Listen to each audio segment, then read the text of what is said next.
validation, now I validate myself. Building inner strength, putting doubt up on the shelf. No more unnecessary drama, no more wasted time. Climbing higher constantly, making my own climb. Standing on higher ground, where excellence is found. My potential knows no bounds. Raising the bar, breaking ground. My network is my net worth. Choose your company wise. Surround yourself with eagles, not with sheep in disguise. Every interaction is a reflection of my brand. Quality over quantity, that's my personal command. Standing on higher ground, where excellence is found. My potential knows no bounds. Raising the bar, breaking ground. Whoa. I'm not just living, I'm manifesting my vision. Cutting through limitations with surgical precision. My expectations are my compass, my respect is my shield. To mediocrity and chaos, I will never yield.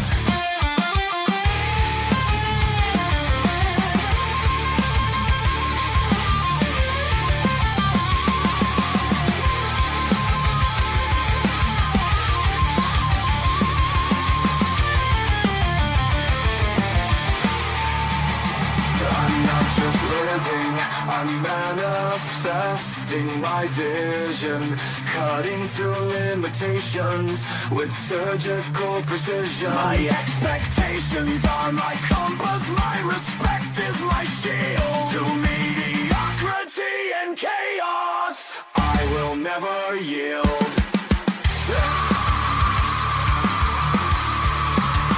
Standing on higher ground, where excellence is found. My potential knows no bounds. Raising the bar, breaking ground.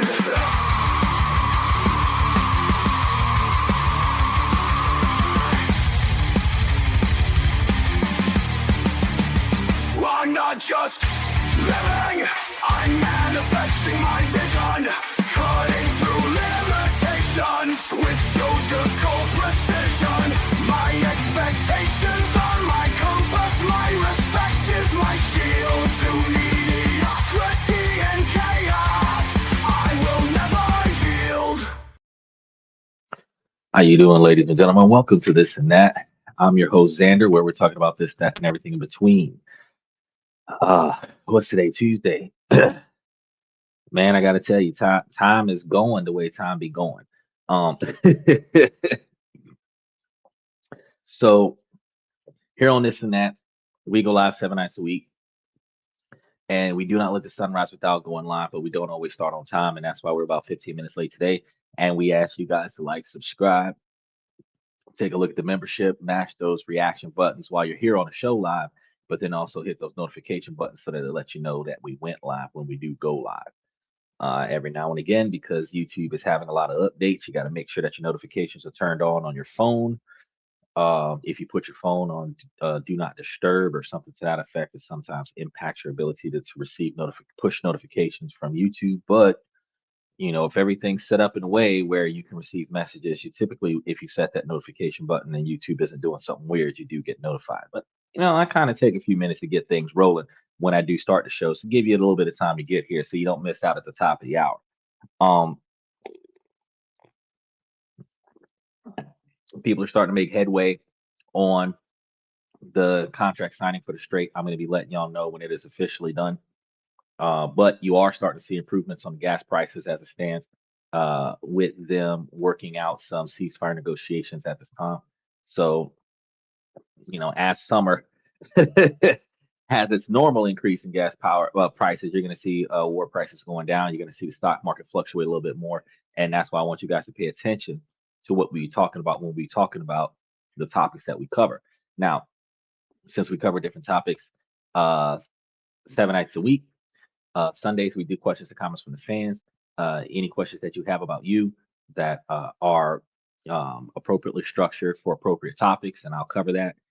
If they're inappropriately structured or inappropriate topics, you'll have to deal with some banments and troubles because we have community guidelines. But beyond that, Monday, Tuesday, Wednesday, business and politics, where on Mondays we talk about how politics negatively impacts your ability to make, save, and invest money. Then on Tuesdays, we give you guys information. Today being Tuesday, about how to make money, save money, invest money, budget money, strategize the different ways to look at it, protect it, all of this other stuff. And that's why today we're going to be talking about why rich actually buy life insurance and recognizing that it has absolutely nothing to do with the death benefits.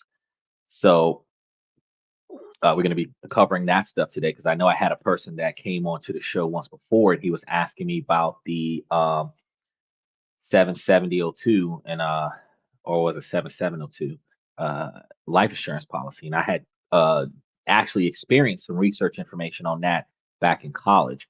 So I had some ideas about it before. It has to be appropriately structured because the average life insurance policy that people throw at you, the baseline life insurance policy that people throw at you when they sell life insurance policy to you, is basically a upon death benefits are passed on to the beneficiary kind of policy.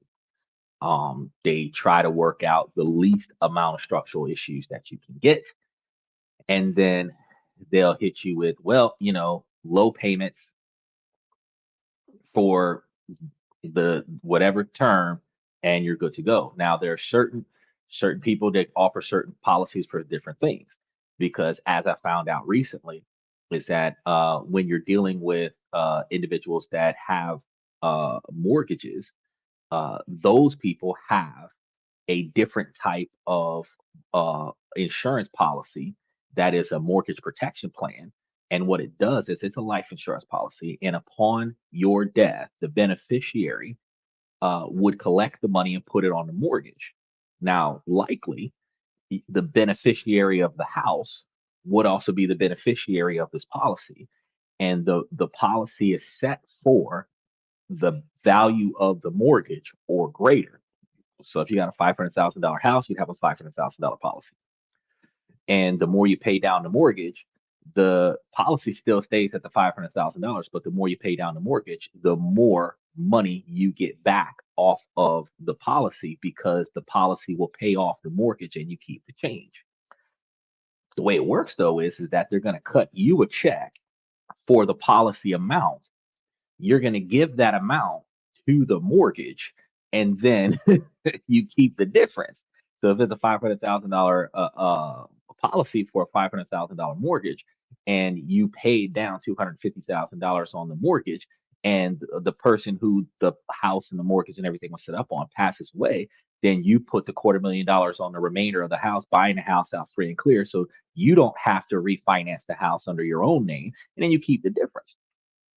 Um, and that particular policy is for the life of the mortgage. So now you're looking at potentially getting yourself a 30-year life insurance policy that would otherwise not be offered depending on your age, where people didn't know about this before. So we talk about things like this on a regular basis to help you guys with structuring your decisions on how you're going to address your present and your future. Because I know a lot of us that are watching the show right now are like, excuse me, middle age. So some of us have a legacy, and some of us are a legacy. We have parents and grandparents that we affiliate with. We have kids and grandkids that we may have, and we have to decide: am I going to be first generation beneficiary, or am I going to be the first generation building for the beneficiaries? As you start structuralizing your trust and your life insurance policies and all this other stuff. So we cover these things on Tuesdays. Then on Wednesdays, we give you guys information about different countries around the world to invest in. and potentially live in. And then Thursday, Friday, and Saturday, we give you guys information about self improvement, personal development, relationship topics, socialization, negotiations, building your brand, and then raises, promotions, retirement, forced retirement, termination. And then we also give you information about your 20 and 30-year plan. All of this stuff is helping you build your 20 and 30-year plan, because knowing where you want to be at in 20 or 30 years, what kind of house or apartment or condo you want to have, where do you want it to be located at within your ability to afford it now versus your hopefulness to afford it later. Because let's say you want to retire on the beach in Koba, yeah, that's fine. Or Cambodia, that's fine. If you're trying to build a house in Cambodia, you're going to need probably $250,000 or more to build something if it doesn't already exist. And that's the foundation of the start of your cost, and then how much will it cost for you to get there, and how much will it cost to get the materials there, and all this other stuff. So you find yourself in a situation setting up based on what it costs to get that kind of lifestyle, an expectation of how much money you would have to put away today to get there. Now, there's a lot of ways that you can put your money away, because you can invest in precious minerals. There's Bitcoin, which is highly volatile. You've got the brokerage accounts, which is the easiest way to get started and get money back if you're doing dividend based brokerage accounts. You have real estate, but a real estate has a high threshold to get into. If you are a middle class individual and you have like 50, 75 grand lying around, you can potentially invest in real estate investment companies, syndicates that will take your money, flip your money, and then give you money back. It's still a volatile situation, it's still a high risk situation. But when you front them your money, more often than not, they give you back your money with interest. They might take your 50 grand and give you back 70, right? And and that would be like inside of like 9 months. And you'd be like, yeah, fuck yeah, let's do that. Twice a year, I fuck around and get end up with a $40,000 return on investment by letting them hold my 50 grand. Yeah, you can see that, right? But you also have to have a large quantity of money to get your foot in the door for something like that. If you're doing rental properties, where you're doing buy and holds, or you're going to be renting them out to people, not only do you have the task of micromanaging this property, unless you take the cost out of the profits to pay somebody else to micromanage your property, you have to have a large threshold for that, because you got to buy a property, renovate it. That's money invested in the property that you have to have up front, sometimes upward of 20 grand to buy the property and 50 grand to renovate it, unless you have really good credit where you can remortgage the property and get that 50 grand off the equity. Then you would have to be making the monthly payments on the property until you put a tenant in the property, because just because it's not being sold doesn't mean it won't sit there for 3 months before somebody realizes, oh, I can rent that property, because people get properties to rent near where they work. People buy properties sometimes further away from where they work, because when you have the money to buy a property, sometimes you have more flexibility with travel. But when you're renting the properties, you're usually, unless you're of a higher wealth status where you're diversifying away from responsibilities and mitigations, you sometimes, unless you're that person, you don't have the finances to buy a house. And if you don't have the finances to buy a house, you less likely have the available transportations to commute from your house to work, which means that the place that you're trying to live has to be near where you're going to work. So if you go to a place that has a high turnover ratio, a pretty decent population, that has pretty decent rental values, you could potentially start building rental properties in a certain area and build up that neighborhood, right? But that still requires you to have an in. So one of the cheapest ways to get in for individuals that are under $50,000 a year, under $60,000 a year, is a brokerage account, because you have savings accounts that don't really do well with 0.6% interest, which is less than a penny of interest per year. And then you have high interest savings accounts that, due to the interest slash in December, are now looking at like 3%.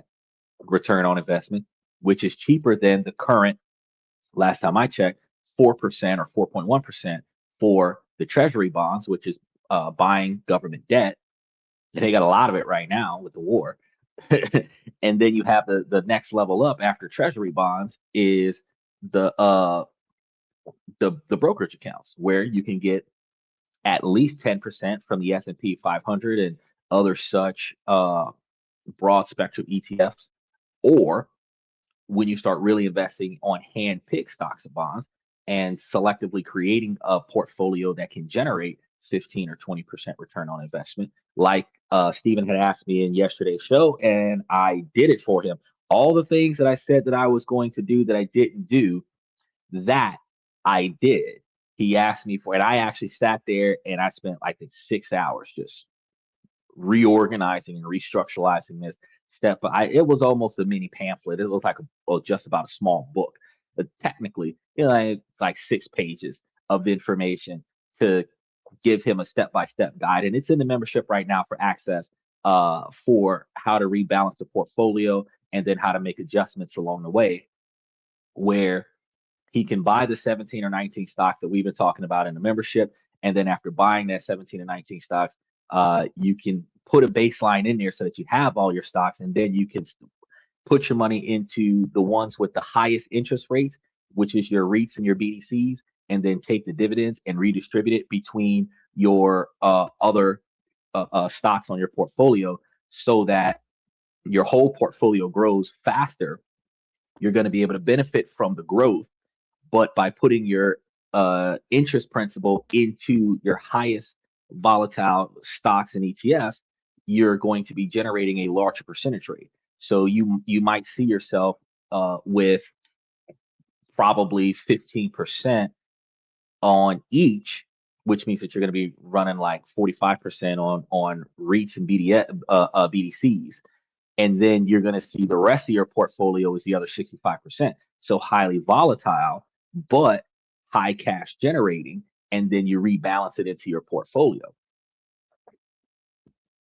That's a way to guarantee you, because right now with the way those stocks are running, some of those stocks are 18 and 19% interest, and some of those stocks are still 20 and 21% even after they announced that the war was allegedly supposed to be over, and it is still giving you well over 15% return on investment, which is paced better than the S&P 500.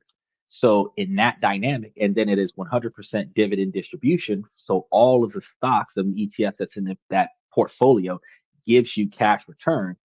You experience the benefit because you see the cash dividend. You get the email that says, hey, you got paid today.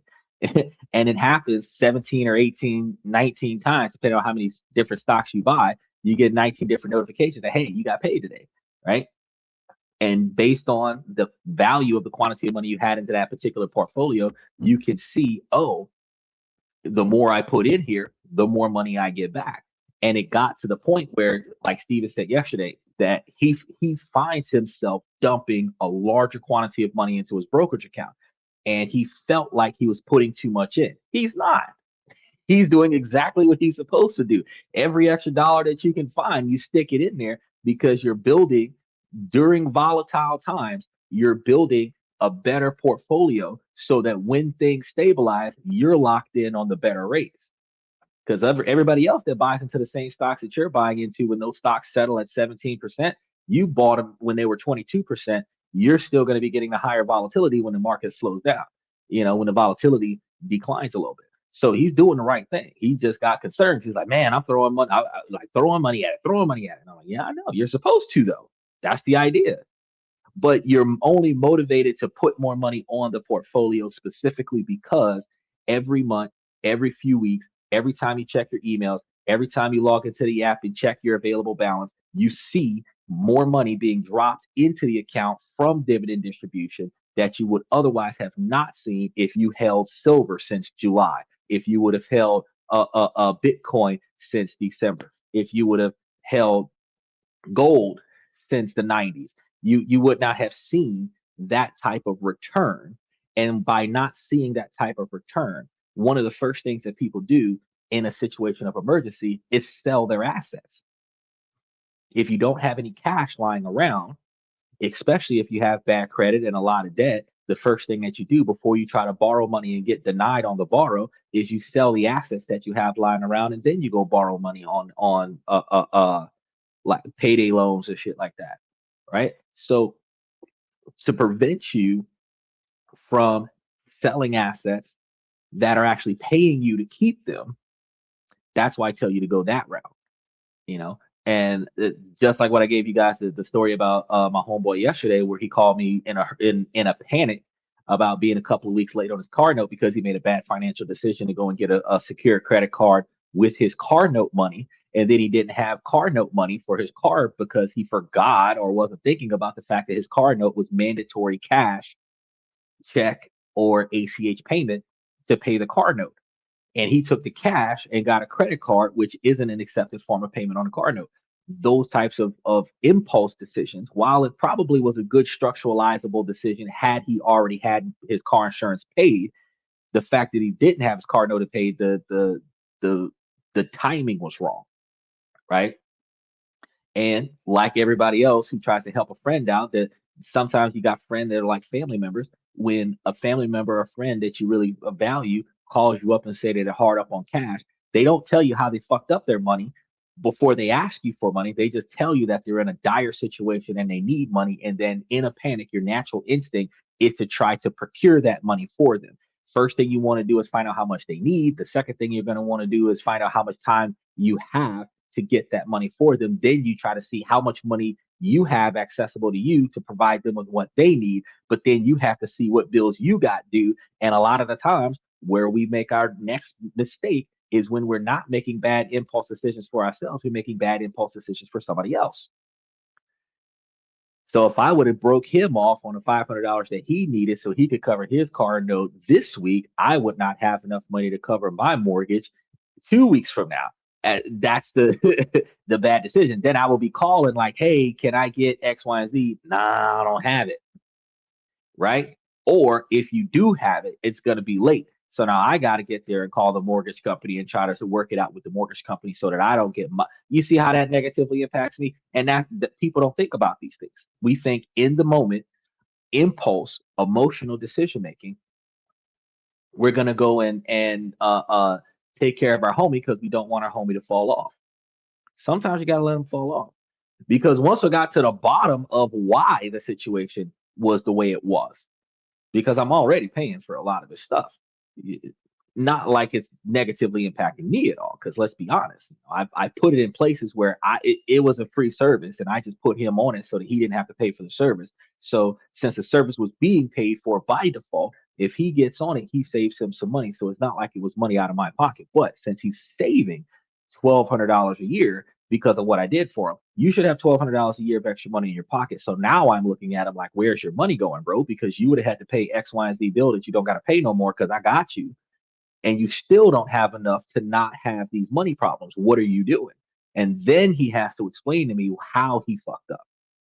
And rightfully so, when you don't have the right uh, financial knowledge from the legacy, like parents knowing what to do, grandparents knowing what to do, you have to figure this out on your own. And you're going to think that this is a good idea. You're going to start taking action. And as soon as the money moves, that's when you have the fallout, the catastrophic failure, the inability to hit reset because you made the move thinking that this was a good deal, and it probably was.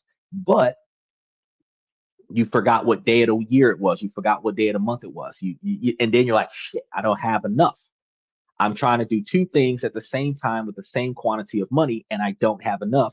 Who's going to pull the money first? Now I got to figure out how I'm going to get double so that I can replace what's being taken so that both people can get theirs.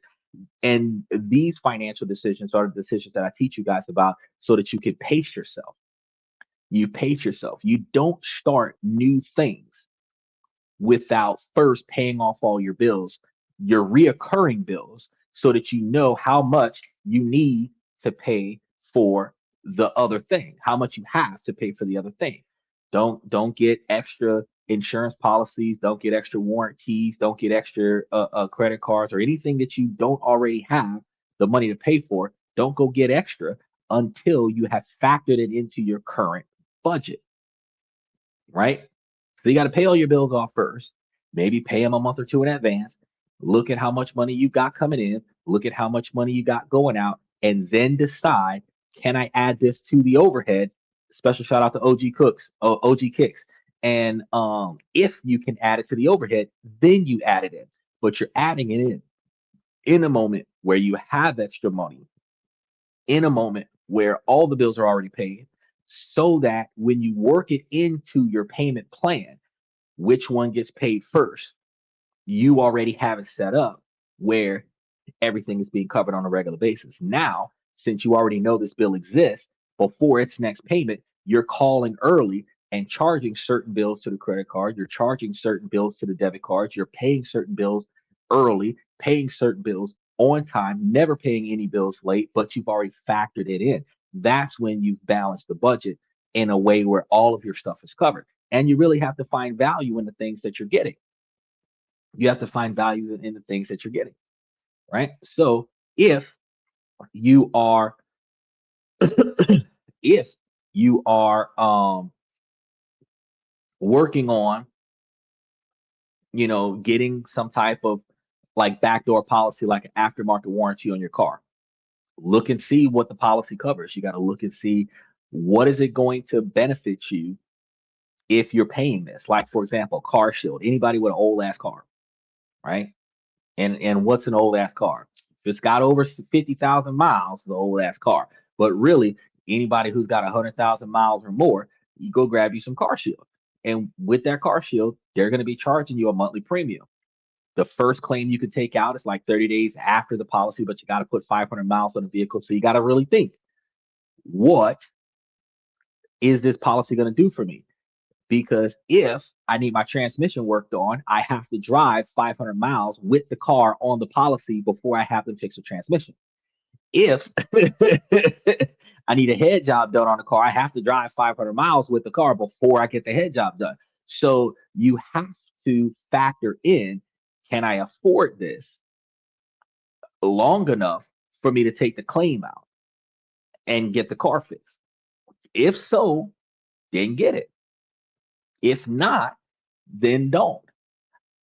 I'm not the one that tells people get an insurance policy of any kind just for peace of mind. That's the marketing strategy. A lot of the times, insurance policies, people will, especially if your name goes on a list serve, if your phone number goes on a list serve, if your address goes on a list serve where you've inquired on it just to see what prices look like.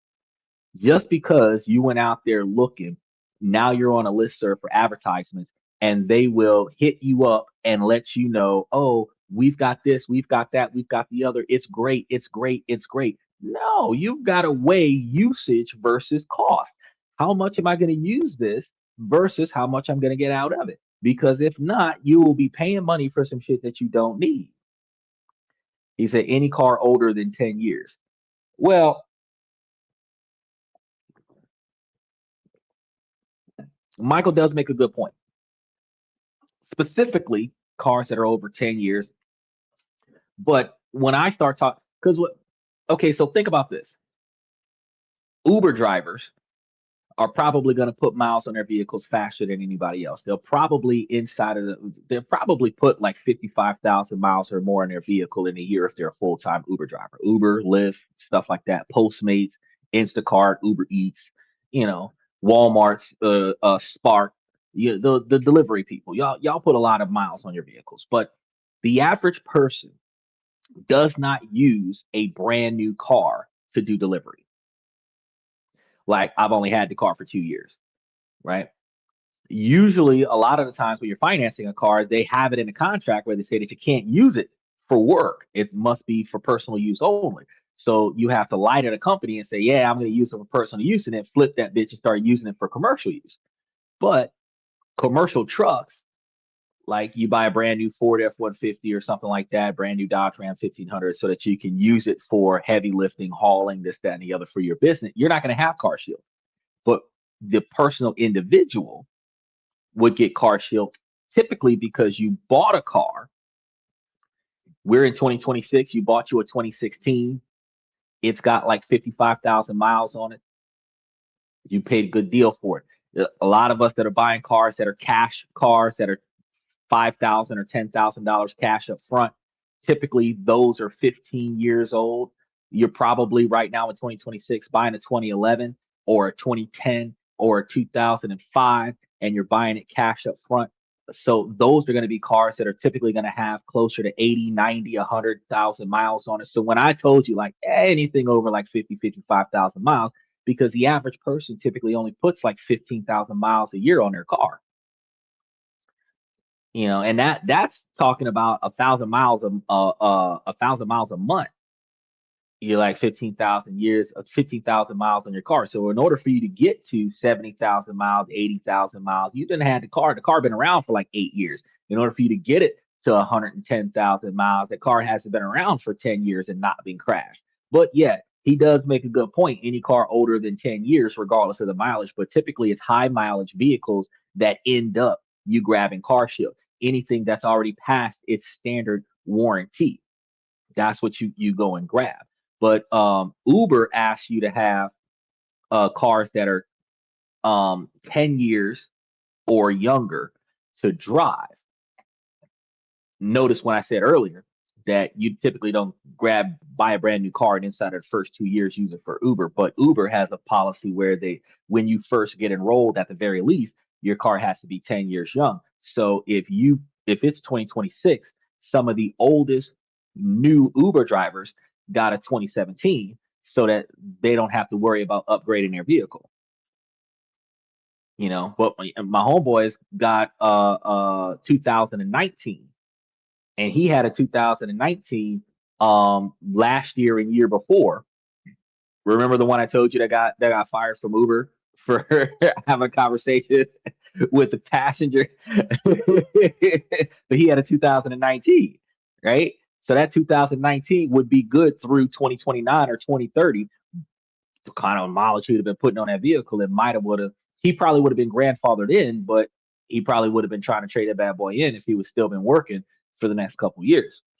Man, my homeboy got fired from Lyft. And I don't even know. Trader says if you can't replace the engine and the transmission because you don't have the cash, well, here's the thing: you park it. You park it. If the vehicle is running and you find yourself getting a warranty policy where they're not going to inspect the vehicle before the policy starts, the vehicle has to work until the policy claims kick in.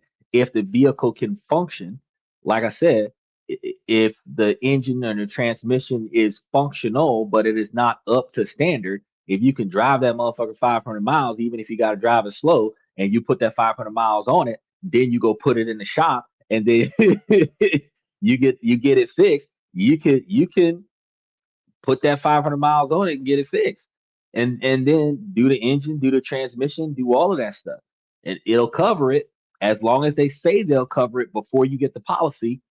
They'll cover it. But if you don't have the money, typically what broke people do that are W-2 employees is what they do is they take their income tax refund and go and fix the car.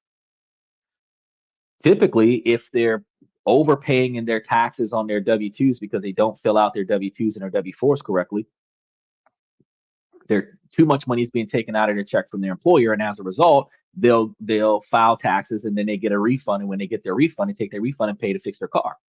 That's usually what they do. Now, if the car is too broke, where it costs like $10,000 to fix a car, anything over $5,000 at one time, typically people start looking to go buy something else. Whether they keep the car they have or not, they typically go to buy something else.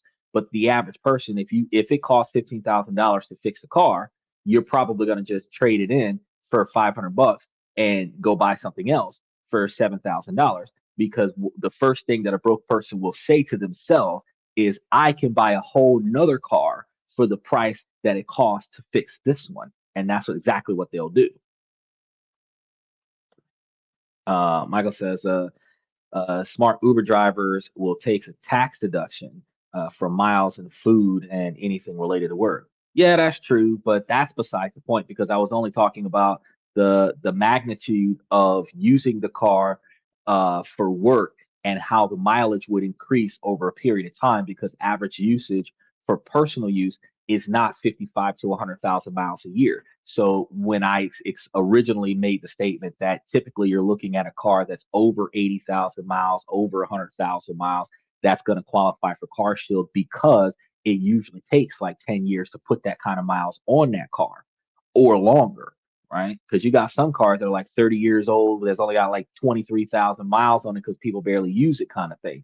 So, that's one of the reasons why we were talking about it to that magnitude, because when we start talking about insurance policies, yeah, they have certain qualification limitations, and those qualification limitations are limitations that you have to look at the red tape before you put the first dollar down, because if not, they'll tell you, oh, it's it's not covered, and then you'd be like, wait, hold on now, because y'all told me that it was, and now we have to discuss this, because if it's not covered, you need to give me back my money, because I got the policy because you said it was covered. If it ain't covered, then I don't want the policy and I want a refund, right? So you got to talk about these things. He said, are they going to approve it if you do the 500 miles? Is it that easy? Um, According to CarShield's information, is that the vehicle must be functional, and I do believe a lot of the times, depending on the policy that you get, that you're supposed to take some pictures of at least the mileage on the odometer, and maybe even some photos of the car, and show it to the people, and then uh, once they activate your policy, the stipulation is that you must have the policy for at least one billing period, which means that you're going to pay for it at least once, and put no less than 500 miles on the vehicle before you take out your first claim. So if you only put like 30 miles a month on your car, you're going to have to put 500 miles on your car, and you're going to have to pay at least 1 month service on the policy, and then they'll fix the car. So if the vehicle runs well enough for you to drive 500 miles in its current condition, and you've paid the first month of having it. So you started up the policy today. You might not pay nothing today when you start the policy, but when the billing cycle rolls over and they charge your credit card for the policy, whether it's 150 or $500 for the policy, after you've paid the bill, then you can call them up and say, hey, X, Y, and Z, I need a mechanic. And then they'll fix just about everything that is covered under the policy that you get. Now, the policy that you get would have to be a policy that is expensive enough to cover the type of stuff that you know is going to get fixed on the car. It is what it is. So if you know that one of your gears is slipping, but you can drive that bitch, drive it for 500 miles, you know that it's going to be $2,500 transmission. You might get the $250 a month policy because you know that the $2,500 transmission, you're like, shit, that's 10%. I'll pay that. You might have your headers are tapping, but the motherfucker still run. So you might drive that bitch slow, but you put that 500 miles on it and then go get a head job, $5,000 motor. You got a $500 a month premium, but you only put up $500 for a $5,000 engine. Fuck it, make it work. But you're weighing the cost to get the coverage and your capability to complete the tasks to qualify for the claim's sake, right? And if you can meet their expectations and you can afford to pay the amount for them to do it, then you get the policy, and then you use the policy to fix your car up, and then your car is back to pristine condition to some degree. Because they have different tiers. They have the base model, and then they have like the triple diamond platinum package, where you got to pay like X, Y, and Z for power windows and switches and all of these other things that they'll cover on the vehicle.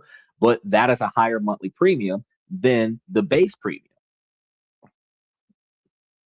Michael says it's easier to put money aside monthly for repairs versus auto warranties. Well, that depends on your situation. So what I'm talking about right now is that if you already knew you needed repairs, but you're qualifying for a warranty before you get those repairs, so that you can get those repairs under warranty, that's different from buying a brand new car and putting it on a warranty just in case, and then using the warranty when it is needed, versus putting money aside just in case, and then by the time you needed the warranty, you would already had the money in your bank account. Because I've already stated that before. Opportunity cost is that, especially if you've got a functioning brokerage account, Opportunity cost, you could put more money into your brokerage account until you need the money, uh, and gain more money on your total portfolio. By the time you needed that claim money, you would have been able to pay for it out of pocket in cash. But if you already have a problem that could be covered under a warranty, and you could slide it into a warranty and take out a coverage claim on it, and then get that massive $5,000 or $10,000 repair bill covered for just $300 to $500 of warranty coverage, or $150 to $200 warranty coverage. I'm talking about you're sliding a car into a warranty so that you can get repairs you can't afford to get paid for under a warranty, because you qualify for the warranty before the vehicle is no longer qualified for the warranty, which is a big difference, Michael. So if you could put money aside to fix your transmission before your transmission breaks, yeah, you could fix your transmission. But if you could put up $250 and fix your transmission next month and get a whole transmission repair for $250, the warranty is better than putting money aside for 10 months so that you can get the transmission repaired in 10 months, especially if it's your daily driver. That's the opportunity cost. He says, so before the 500 miles, you have to pay for all the repairs. Well, you're paying for the car yourself. You're paying for your own repairs until you get that. I am not a CarShield spokesperson. I just want y'all to know about this real quick. He's asking a lot of questions. I'm not a CarShield spokesperson. I'm letting you know that the minimum requirements to qualify for a claim is that you have to have the policy for at least one billing cycle, and you have to put at least 500 miles on the vehicle, and the vehicle has to be reasonably considered fully functional to their knowledge before you take out the first claim. So your car can't be a total car fresh out of a car crash. It hasn't gone nowhere. You grab your car insurance policy, a warranty policy, and then you rebuild the car on the warranty. It has to be considered a usable vehicle that has been used since you got the policy, and then quote unquote something happened, and then you take a claim out, and then they fix what happened after the policy, because it has to be considered something that occurred after the policy was active. The same way your car insurance is that if you have your car insurance the day after a car crash, it doesn't cover the car crash. If you have your car insurance until the day before a car crash, it doesn't cover the car crash. But if the car crash is recorded for the date of, or the date after the policy starts, or the date of, or the date before the policy ends, which is why they do the time and date of the crash, because if the policy ends at noon and the crash happened at 11:30, you are still covered under the policy. That's what I'm talking about. He says you're talking about people who like, you being foolish. Michael be coming up with some sideways, just asinine information from time to time. Asinine. Like, look, I'm looking at stuff like he's sitting over here talking about lemon laws. No, no, no, no. That's not what we're talking about. No. So you're talking about people who like to be poor. I'm talking about people who are already in a financially challenged situation, and they're trying to fix the situation in the moment by utilizing new resources that they didn't know were accessible to them. And people don't like being poor. People just don't know how to make good financial decisions. And that's why they end up staying poor. Just like I explained to you guys about how my homeboy saving $1,200 a month on his base bills and still can't afford to live. He is living paycheck to paycheck with $1,200 a year less bills than what he had before his bills started being covered for him. And he still can't afford to pay his bills on time because he is spending his money on things that are not his bills, because he's financially irresponsible by design. He wasn't raised to be financially responsible. He's a second generation legacy of not being financially responsible. I told you about how his mama takes bill money and go buy furniture off of Amazon instead of paying up the bills and building up a legacy. She's not responsible with her money. He learned from her how to manage money. He's not managing money because she never used to manage money. Then he has to mitigate what she does wrong with the money. So even if he would have some type of financial sense, he has to turn around and offset somebody else's financial mistakes, which would have been the same thing if he would have came to me needing some money and I would have gave him the money to help him with his financial mistake. I would have made a financial mistake because that would have compromised my ability to pay my bills on time, which is again an issue that people do. And you end up staying poor because you're paying for your friend to keep your friend out of trouble. And that's one of the things that Michael used to always say, well, I'm not going to loan it to him. I'll give it to him because that's my friend. If that's my friend, I'm not going to, you don't loan friends money, blah, blah, blah. You don't give friends money. That's poor minded mentality, is to give your friend money because they asked for it, because we go way back. Fuck my friend. If my friend wants money from me, you're going to give it to me in interest. If I do loan it to you, and if I'm not going to loan it to you, I'm going to help you figure out another way, but I'm not going to give you shit, because that is a financial loss. If every time I give my friend money, I am losing money, and I had to work for that money. Every time my friend gives that money back, that's a fucking loan. It's just a loan without interest. But it makes more sense if you loan the principal to your friend and you get that principal back with interest. And every time your friend, who's reoccurringly going to borrow money from you, pays you back with interest, guess what the fuck happens? You build a nest egg of loan money for your friend where your principal can go towards your standard of living. So if they borrow $500 every time they fuck up their life, and they give you 550 back every time they fuck up their life, then 10 times they didn't borrow $500 from you. You've got $500 of their money that they've paid you with interest to loan to them whenever the fuck they need $500. Your bills is paid, and you got extra emergency money for their bullshit. That's why we do this, so that you don't come up short. See, Michael be left field off of some shit. Um, Trader says, if the engine is damaged at 450 miles, you are out of luck. Yeah, basically. Yep. So if you check it, so basically, what the problem is that if your car is already fucked up, because you already own your car. So before we even get down to Michael talking about some lemon law, you own the car. This isn't something that you bought from a dealership or financed from somebody, and the car didn't run for 500 miles. This is a car that you've had for 2 years, 5 years, whatever. And then you think, oh, let me go get some car shield and put it on my car so that I can start doing some repairs under warranty, right? If your car can't last another 500 miles, like the Bundys, y'all remember Married with Children, if your car can't last another 500 miles and you trying to get the car shield, you might as well fix that bitch out of pocket, because if the car doesn't run 500 miles after the policy starts, the policy's not going to cover the repairs.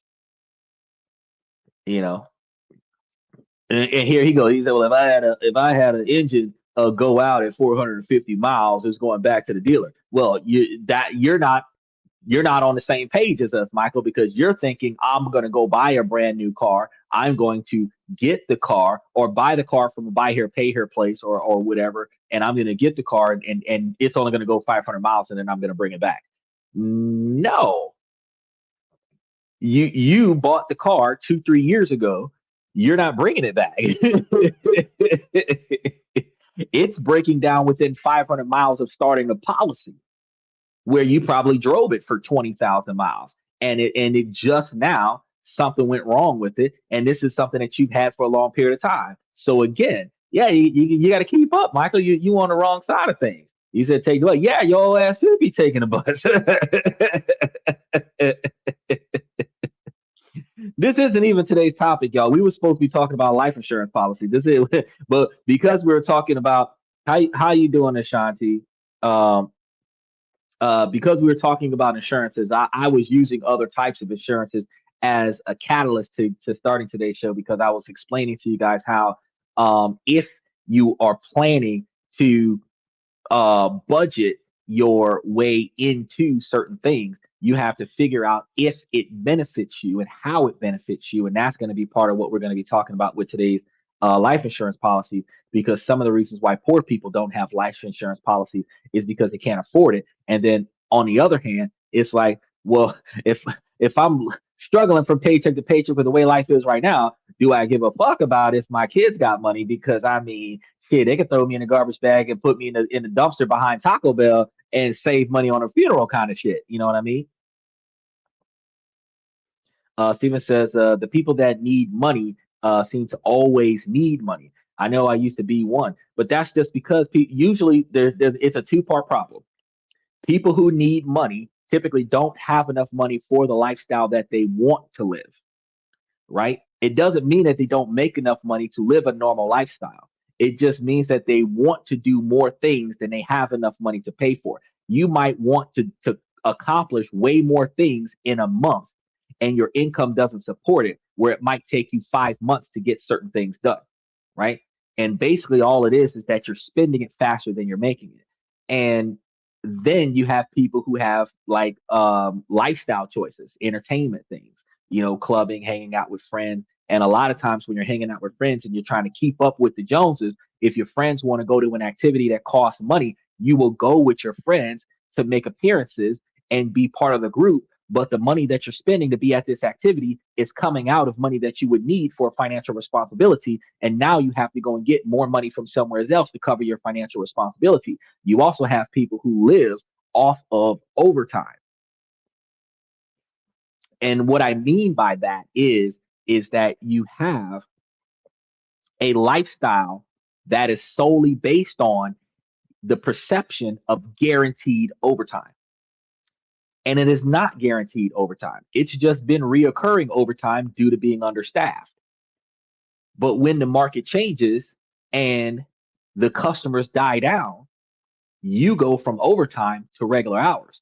If your lifestyle was supported by overtime hours, especially if it was 20 hours of overtime or 25 hours of overtime hours, where you were working like 10-hour days, 6 days a week, or 12-hour days, 5 days a week, or something like that, or shit, 10, 12-hour days, 6 days a week, where you only had one day off, and you were living off of those overtime hours. When the boss says, we're going to roll you back down to 35 hours a week, right?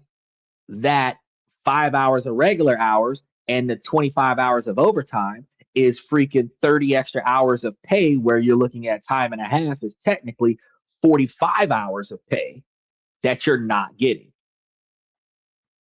which cuts your income in half. So the lifestyle that you was sustaining living off of overtime, you are now making half of the money that you used to make because your boss isn't supporting overtime right now. And now you can't afford to pay for the lifestyle that you have.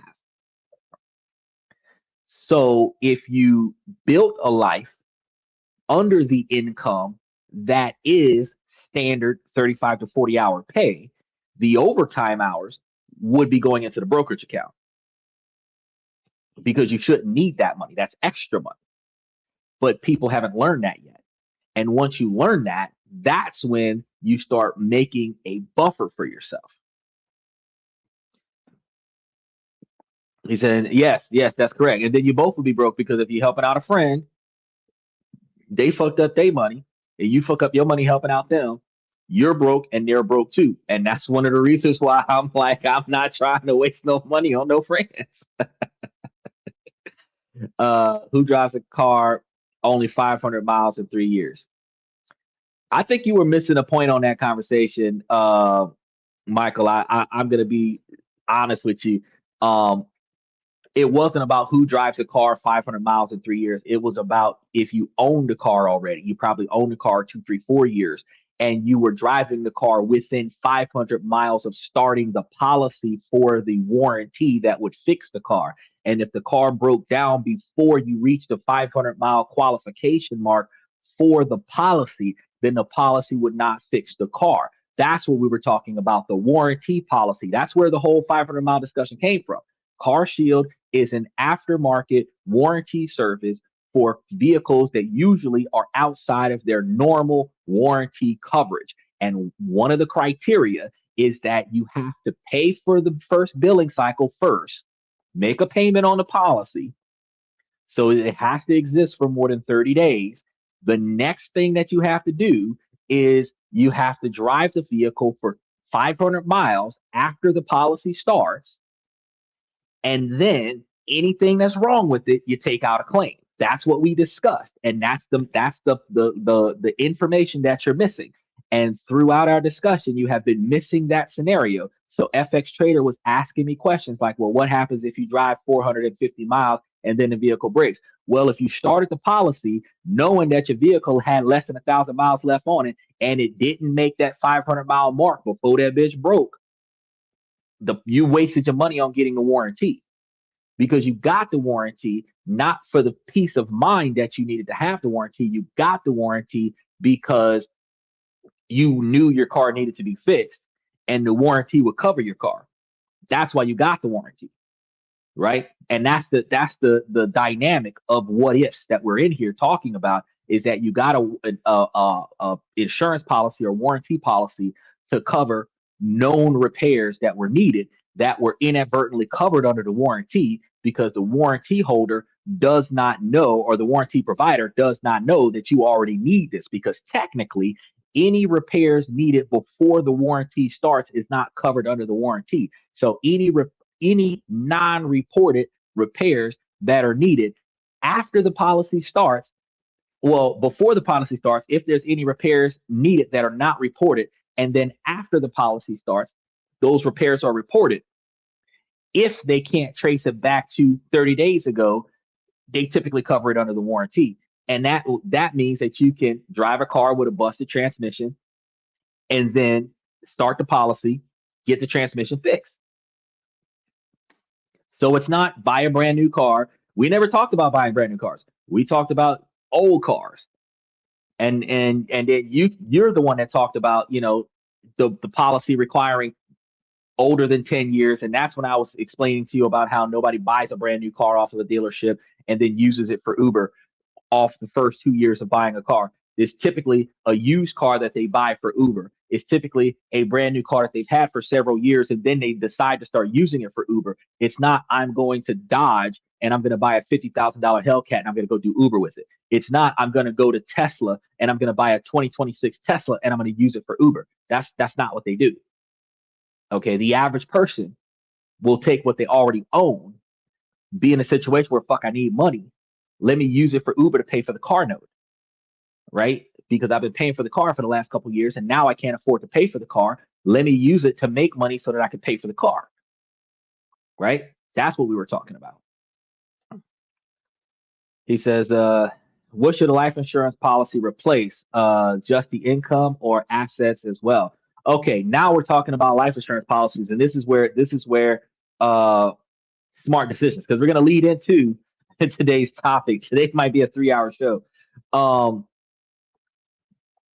A life insurance policy is going to be a policy that is supposed to cover your debt after you die. That's what it's supposed to be for. Okay. It's supposed to cover the debt that is tied to your assets. So when you die, your beneficiaries should be able to take your insurance policy and pay off any car notes that you have, pay off any mortgages that you have. If you have any debt in the business, pay off some of the debts in the business so that those things can operate in your absence without your legacy inheriting your debt. That's what life insurance policy is for. Plain and simple. It can be used, which is what we're going to be talking about today, as soon as I get started about it, differently. But it is designed in an aftermath, after the fact scenario where it will pay your debt after you die. So it pays for your funeral if you have the death benefits, and whatever's left over, usually in probate, will pay any unpaid expenses, and then whatever's left over goes to the beneficiary. Now, if you don't have any debt, or if the beneficiary is going to get the money and run and fuck the estate, you can have a policy, $250,000, $100,000, $1 million. I could collect it, leave the rest of the estate over there and be like, fuck that estate. I don't want to deal with that estate at all. And the two situations don't have to intertwine. But if I wanted the house, if I wanted the car, if I wanted this, if I wanted that, I got the policy. I could take the policy and pay for those things and collect those things. And now I have those things as a legacy. That's what insurance policies are for. And it is offered as a peace of mind to the living. If you're trying to build a legacy for your kids or your grandkids, getting a life insurance policy protects your assets for your kids. Do I like you? I don't even know you. Okay. Um, Schools don't teach life skills. Total waste of 12 years of education. Yeah, I can agree with that, Michael. You won't learn any of this stuff in school. You really like me? I don't know who this person is. He says, what's the deductible on the policy? Well, as I explained to you, you pay the first month's premium, and then you put the car in the shop, and then they fix your car. That's the reason why we talked about it for so long, is because that's all you got to do. If you're paying the monthly premiums, as far as I remember, there are no other deductibles. There isn't a, $250 shop fee or anything like that to bring it to them, because this is a mechanic shop. This is a car repair. This isn't going to the doctor where they'll pay for the tests and everything to that effect, but you pay the minimum $150 on your way in fee, right? He says it's like a medical insurance. No, it's not like medical insurance. Medical insurance is going to have sometimes deductibles upon use. Car crash insurance policies, unless it's a zero deductible car policy, will have a deductible where they will start fixing the repairs on a vehicle after you pay a certain quantity of money. Some people have deductibles as high as $5,000, which you might as well just fix the car yourself, so that they have cheaper insurance premiums. But if you have like $0 deductible, you typically have higher premiums. But in the sense that a claim happens when there's $0 deductibles, just because you're paying the monthly premiums, you can fix the car for free, right? And that's what we were referring to. Is a break-in period before policy kicks in. That's a good way to think about it. A break-in period before the policy kicks in. And if the vehicle is still functioning during the break-in period, during the account establishment period, because the first 30 days they're setting up your account, they're getting you set up with their underwriting department, all this other stuff, and getting your policy coverage set up, linking you to all of the providers that will service it, and then that's when you hit them up and say, hey, my car is broke. Right? Because if they don't have your account set up, who's going to cover it, right? Full term life insurance. Well, there are many kind of life insurance policies, because you have the uh, whole life insurance policy. You got full term. You've got what do they call those? You've got 10-year policies, term life policies, is what they call them. They got different kinds of life insurance policies, and we're going to be getting into those in a minute here, because we spent a lot of time on just the opener of today's show, which is fantastic. Is that most are 500 per claim or more for car crashes. Because even my homeboy had a car shield for his car, and he was an Uber driver, and he didn't have to pay for the deductibles on his car. He got his steering wheel replaced. He got all kinds of stuff. He didn't get body and fender stuff done, but he got his transmission service. He got his engine fixed a couple times. He got a lot of stuff done on his vehicle that he otherwise would not have been able to afford to get, because he lives from paycheck to paycheck, and the only extra money he had, he went towards that policy. And he was able to cover. He did his own regular maintenance, but then if he needed anything above regular maintenance, he would use CarShield to fix his car, and he didn't have to pay extra money out of pocket. He says, at this point, we need to reach out to CarShield on your behalf for a sponsorship.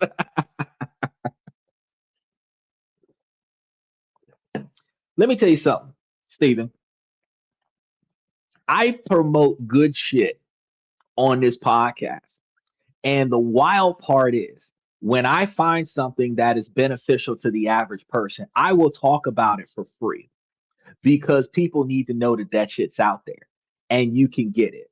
And because I'm talking about it, a lot of people that are listening to it, that are asking all these questions about it, is going to go Google some car shield and be like, yeah, what he said was true. And might decide, you know what, I'm going to get that shit for my car, and find out that that's a massive benefit for them.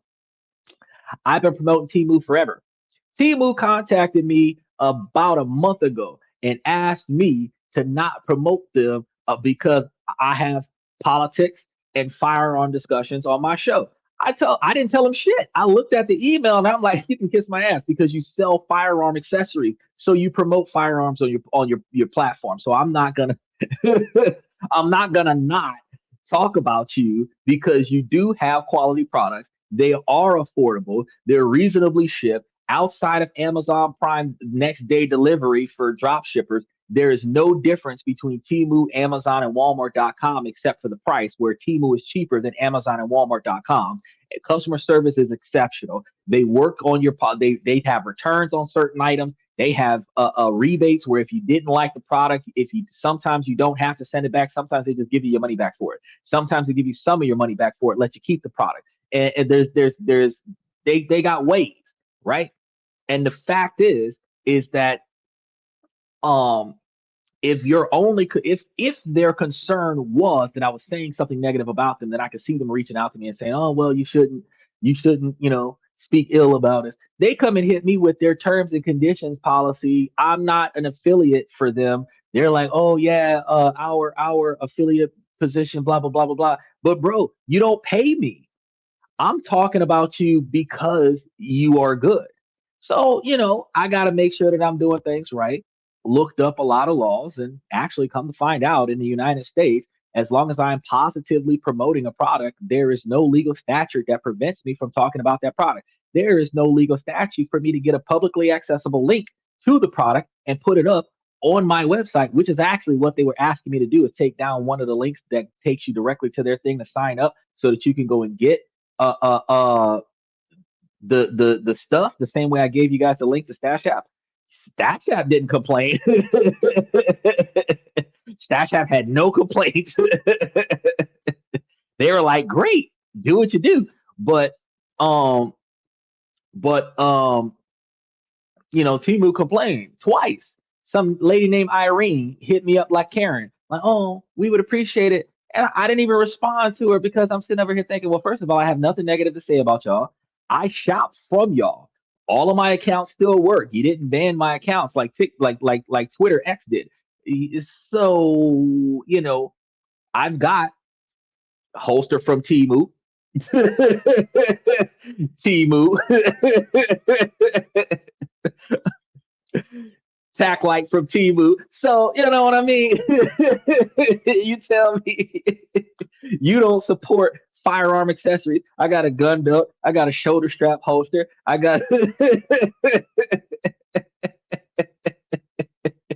Timu didn't want dude. Timu didn't want free promo, and they didn't want free promo because they're telling me that they don't. And typically, so here's the thing: Twitter X got raunchy when I started talking about the war. So as soon as I hit Spain, Twitter X got raunchy, and they started treating me negative. I don't care. You don't gotta like the fact that I talk about it because I talk about how it impacts your money.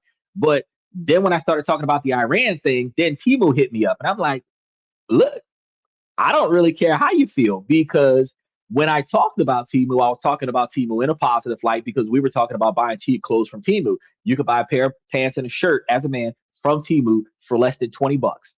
That just like this, you know, button down shirts, polos, stuff like that, and they have it in a two-piece outfit where they match.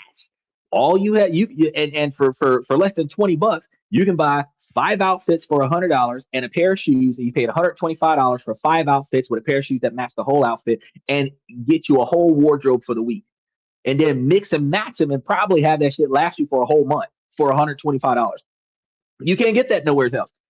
When I started talking about Temu, I'm like, bro, you can improve your wardrobe off of Temu. I was wearing pants and shirts that I had just gotten off of Temu. The this and that shirts that I was showing y'all, I got that off of Temu. So I'm like, bro, when I talk about a product because it's a good product, I'm gonna talk about the product. Now the product wants to be salty because I talk about Donald Trump on Mondays and shit. Like fuck them. I don't care. Our First Amendment constitutional right for freedom of speech. As long as I'm not saying nothing negative about if I'm not bashing the company, if I'm not destroying their reputation, then I can do whatever I want. So I didn't take the link down. You can always go to the main platform until they disable the link. I can y'all can click that link. It'll take you straight to Temu, and then you can go ahead and start using that bitch. That's it. And buy whatever you want to buy off of the thing. Who makes it that cheap for Temu? It's sold directly from Chinese markets, the manufacturers. That's one of the reasons why I told you guys outside of the shipping issue, because Amazon does next day delivery because your products are shipped to America, held at a warehouse in America, and then Amazon will next day deliver it sometimes, at least 1 to 2 business days, right? So if you order it by a certain time, it'll be here tomorrow. But if you order it by a certain time, it'll be here in 2 days, right? But Temu, if you order something today, it'll be here within 7 to 14 days. And in some situations, like when we had the problem with the Strait of Hormuz, it might take 3 weeks to get here, but it is still way cheaper. Something that you would buy on Amazon for like $75, you might find a similar product on Temu for like $30 because it's coming straight from China. But since it's coming straight from China, Hong Kong, Taiwan, whatever, there's that 7 day drive or 7 day sail to America, 7 days at customs, and then 7 days from customs to your location, where it might take 3 weeks to ship. I've been talking about Temu since earlier this year when I was talking about Temu, because no, matter of fact, it was last year I started talking about Temu because they give you, if the product is late, they give you $5 towards your purchase. And if you buy from multiple different merchants, you might buy 5 different things from 5 different merchants, and each one of those merchants gives you a guaranteed $5 return. And that means that if you bought 5 things from 5 merchants and all 5 items are late because of the tariff situation that was happening at the time, you get $25 back on your purchase. I told y'all buy as much shit as you can until they change their policy. And what they did was they extended the shipping time to take account for the 7 day delay for customs. But that's what happens. So it's shipped in from overseas. So it takes 7 days to come to America unless they have it at the local warehouse. It's going to take 7 days at customs, and then it's going to take another 7 days from customs to get to your current location. So it's going to take 21 days for delivery, 14 to 21 days, or 7 to 10 days if any event there it's not coming from a situation where there's conflict getting in their way, and it's even cheaper.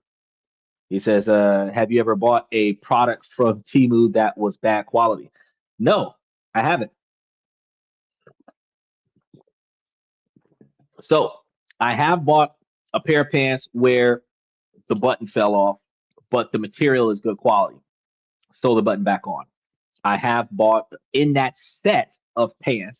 I had bought a pair of pants where the zipper had broke, but I can get it tailored. We've already covered this on the show that if you get certain quality of clothes, because it was good quality material, it's just that the zipper and the button wasn't satisfactory. So button on one pair of pants, zipper on another pair of pants. But I've bought pants from the mall, from a store that had a tailor in it, and those pants, the zipper broke, the hook for the pants broke, and I still have those pants 13 years later. And at that time, it was part of a 300 something dollar suit. So the fact that I got 3 pairs of pants for $45, I mean, 3 pairs of dress pants for $45. I mean, it. I'm not gonna knock it because I can go down the street to a tailor. I could bring every pair of pants that needs tailoring to the tailor, probably pay them $50 for it, and have them tailor all of my pants, and then keep the good quality material and just put newer reinforced zippers and buttons on those exact same pants and not have to throw those pants out. So I'm gonna say I have never gotten something from them that didn't work. Because if you get something that just it was a bad product, you send it back. They give you your money back for it. So they give you pretty decent stuff. I haven't had a situation because see, you got to understand, if I buy a product from the platform, while it is not the platform's fault, I blame the platform. right? So if one of the merchants is selling low quality stuff, which is why I try my best not to put my name on low quality stuff. If one of the merchants is selling low quality stuff and I buy the low quality stuff, then I'm going to say that the platform is garbage because the low quality stuff that I got from the platform was garbage. Like I bought something from Alibaba. It's not a bad platform, but I got some equipment from them that was defective. They had poor customer service. It took me 2 months to get them to resolve my issue. I will never buy from that platform again. Not because of the platform, because of one of the merchants on the platform. And this is the only time I've ever talked about that platform because I don't trust the platform because of one of the merchants on the platform. You would get the same experience from Amazon or Walmart.com that if you're shopping there and you get something from them, the website is represented by each purchase that you made, even though the purchase is coming from one of the people who paid to promote their product on the website. So Walmart doesn't sell all of the stuff on Walmart.com. Walmart has subcontracts with merchants that have products that they promote on Walmart.com to be sold. And that's why you'll see on the Walmart.com website, you have some products that are sold in stores that can be delivered directly from the store, and some products that are shipping only. And when you look down, you see a store name of a small company, email or something like that, hashtag whateveriam.com. And that is an individual that has registered with Walmart with their product to be sold on Walmart.com. But if the product is bad, who are you calling? Walmart.com. Hey, my product sucks, right? And then customer service from Walmart.com fixes the problem because Walmart represents the product that comes off of Walmart's website. Temu represents the products that comes off of its website, which is why we got on that particular topic because since they represent the products that come off of their website and you're selling firearm accessories, you can't send me an email and say that you don't support firearms because if you're selling firearm accessories, you're supporting firearms. Plain and simple. Because how do you help me buy concealed carry equipment if you don't support firearms? If you didn't support firearms, you would ban firearms. He said even eBay has bad products. Yes, eBay does have bad products, but eBay tells you in the terms of usage of eBay that these products are sold by individuals, peer to peer selling. You're buying at your own risk. There's no warranty on it. And a lot of the times in the description, it says clearly used. And there's a big difference between buying somebody else's old shit off of eBay and buying something that you thought was brand new on Amazon and it don't work. Could you see yourself buying a MacBook Pro off of Amazon thinking that it was a high quality computer? You get it and the screen don't work. You'd be pissed off.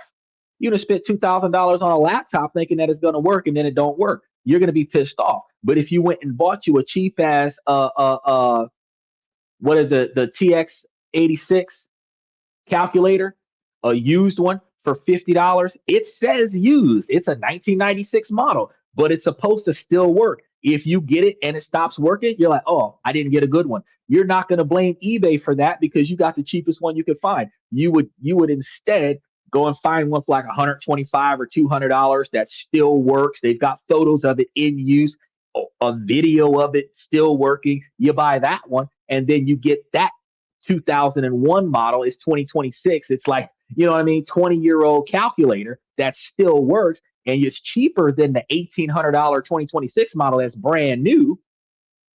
But that one is gently used and still in good condition. You get that, you know that's not going to fuck up on you, right? Big difference. But you know when you go to eBay that you're buying used stuff, right?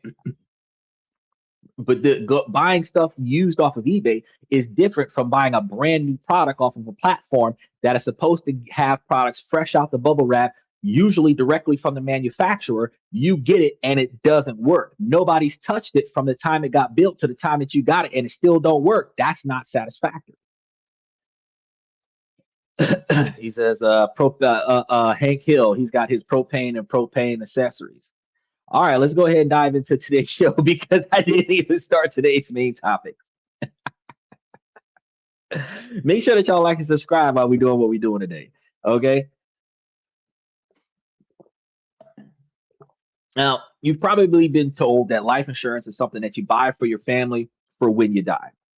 It's a safety net, an expense, a product that you purchase, hoping that you'll never actually need it. That peace of mind purchase. And for most people, that's where the conversation is going to end. It's the responsible thing to do, or at least that's what people tell you. A way to protect your loved ones from the financial fallout of your absence, meaning anything you ain't paid for that you charge to the game and they're still using the assets, they don't have to deal with repos and foreclosures and all this other stuff because you leave something behind to help cover the things that you are no longer paying. Now, you pay the premium, you get the peace of mind. That's what you're paying for, the peace of mind of knowing that if the worst happens to you, that there's a check to cover the mortgage, pay for college, replace your lost income, right? But for certain segments of high net individuals, savvy business owners, life insurance isn't really about death at all. It's a secret financial tool for living. Now, they use it like a personal bank to access cash tax efficiently, fund new investments, and build a fortress of wealth designed to last for generations. Now, while the average person sees a monthly bill, wealthy will see a financial engine. They see a private tax advantage place to store and grow their capital, which is a tool so powerful and flexible that it functions like its own asset class. Tonight's show, halfway through the show, well, we're more than halfway through the show because we now have another probably hour and some change worth of information to give you. But we're going to show you exactly how they do it, why they do it, and what makes it one of the most powerful strategies in their financial playbook. So let's start with the problem. This whole strategy is going to be solving this one problem. For most of us, the financial world is carved into rigid boxes. You've got checking accounts for daily stuff.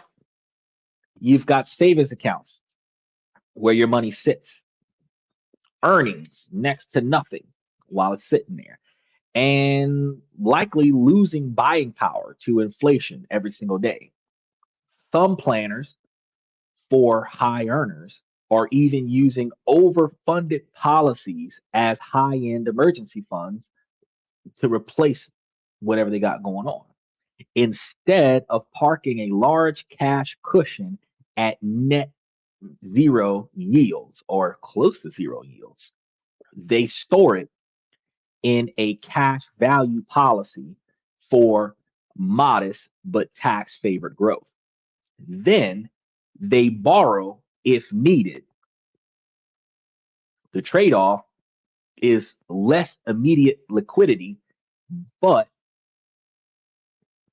potentially more yield and better creditor protection, which is crucial for lawsuit prone professions like surgeons or lawyers or podcasters. Right? Then you have your investments, your 401k, your IRA, your brokerage accounts, where you put money to work in the market, taking on all the risks for a short or higher return later on, depending on how you do it. And in a completely separate box, all the way over here, you have insurance. It's a pure expense, a cost of protection, just like your car or your home insurance. Money goes out, and you hope you never get anything back. Right? You personally hope that you never get anything back because you hope that you never have to need it. You pay for property insurance, hoping that your house never gets burned to the ground. You hope that your house never gets flooded out. If I'm paying however much I got to pay for property insurance, I wish this motherfucker would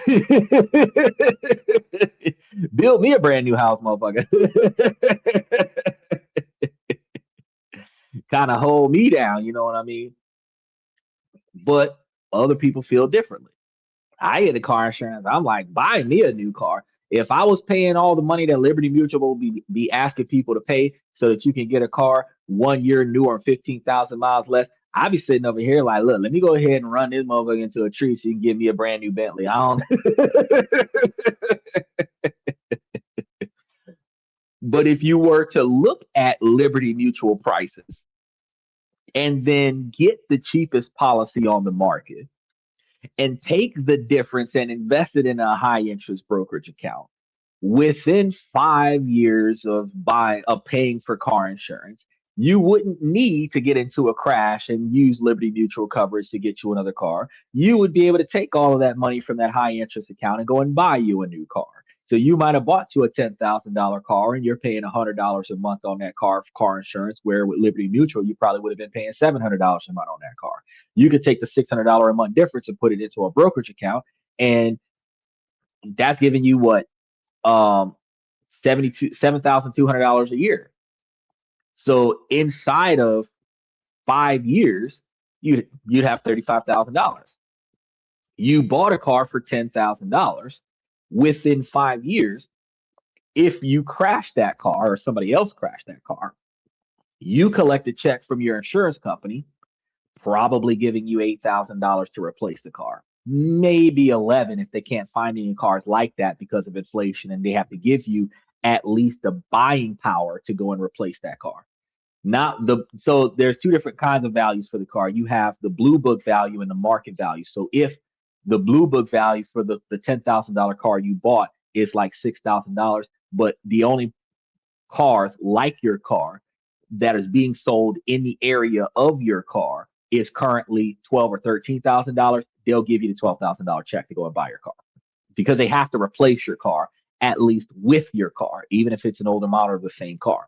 You know what I'm saying? They can't take your Toyota Celica and get you a Cadillac. But if you had a Cadillac and you're buying the exact same kind of Cadillac, and every Cadillac like that Cadillac in the 5 zip codes within your area are all priced above the purchase price of your Cadillac, they got to give you at least the buying cost of your Cadillac. They might not give it to you. They might not give you the tax coverage.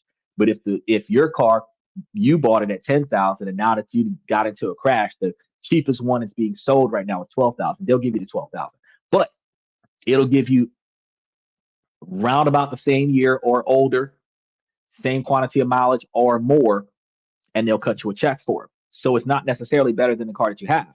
But under those circumstances, they might have cut you a 12 grand check, but you got like $35,000. So now you can go buy you a $40,000 Cadillac cash up front. So instead of using Liberty Mutual, you can get the cheapest policy that you can find. Geico, Allstate, because Allstate's really cheap. Allstate's like $400 every 6 months kind of thing, where you're paying like $75 or $50 a month. You got some insurance policies in some states, it's like $25 a month for the insurance policy. And if instead of paying $700, $800 a month for Liberty Mutual, you could pay $25 a month for certain policies, and then put that other $800 a month from Liberty Mutual into a brokerage account. By the time you have to replace your car, you'll be able to buy your brand new car. You bought you a used car when you started the policy, but you got a brand new car after you got into a crash. You be like, yeah, my insurance didn't pay for this. Now, this traditional model has some serious limitations when people start throwing their money into life insurance policies. First, your savings are stagnant. The interest from typical banks doesn't even keep up with inflation, meaning that your safe money is actually shrinking in real buying power value, because they're giving you like 0.064% interest kind of situation. It's not a lot of money. It's less than a penny. It's far less than a penny of interest per year, right? on $100. There's not a lot of money. Second, your investments are hit with constant risks and taxes. Every brokerage account that we have, every portfolio that we have, has to deal with the volatility of the market in order to turn a profit. And then we have to also deal with taxation after we've made the profit. Every time you sell a winner, you owe capital gains, creating a drag on your growth.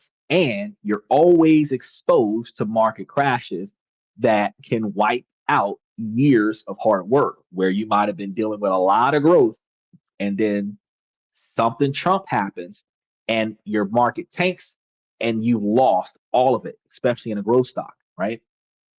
It's a constant battle between growth and safety. Third, this is going to be the big one, your money's trapped. The cash in your savings account isn't working for you. The money in your 401k is locked up until you're at least 59 years old. Well, actually, you got to be 59 and a half, so 59 years, 6 months old, with huge penalties if you touch the money before that. So, and we actually had this debate back and forth, me and quite a few people on the channel, because it is true that if you put the principal in and take the principal back out, that you can take the principal back out without penalty, but they charge you a penalty on interest. And it is not first in, first out scenario. So once you start gaining interest on your 401k, they're likely to penalize you on your interest first before they give you back your principal. Okay. And that's something that you guys got to pay attention to. So if you were dealing with a situation where you put up $10,000 on your 401k, you left it there for 3 years, 5 years, and you gained, say, 10% interest. Let's just say 10% interest just to keep it easy. You would have been getting like $1,000 a year, which means in 3 years you would have had 3,000 extra dollars. In 5 years you would have had 5,000 extra dollars. At the $15,000 mark, if there's a 22% penalty for taking out interest, and you say, "Let me get $7,000," you're thinking, "Oh, I have $10,000 in there. They're going to give me the $7,000 with no penalty." No, they'll penalize you on the $5,000 worth of interest and then hand you $2,000 more dollars on top of that. But they're going to take their 22% off the top. And you will be sitting over there pissed off because out of your $15,000, they might give you $7,500, but they'll also probably take an extra $1,000 off of it, where you're now, after $15,000, now sitting there with like $5,000 or $6,000. So you roll the dice with those penalties when you're trying to take it out before 60 years old, right? So when a major opportunity comes along, a down payment on a rental property or seed money for a new business, where do you have to go to get your money from? More often than not, you have to go to a bank. And this part sucks because you fill out endless paperwork, you got to get credit checked, and basically ask for permission to use someone else's money, all while paying them interest for that privilege. You're just a customer in their system, not the owner of your own. And what about the common advice for life insurance?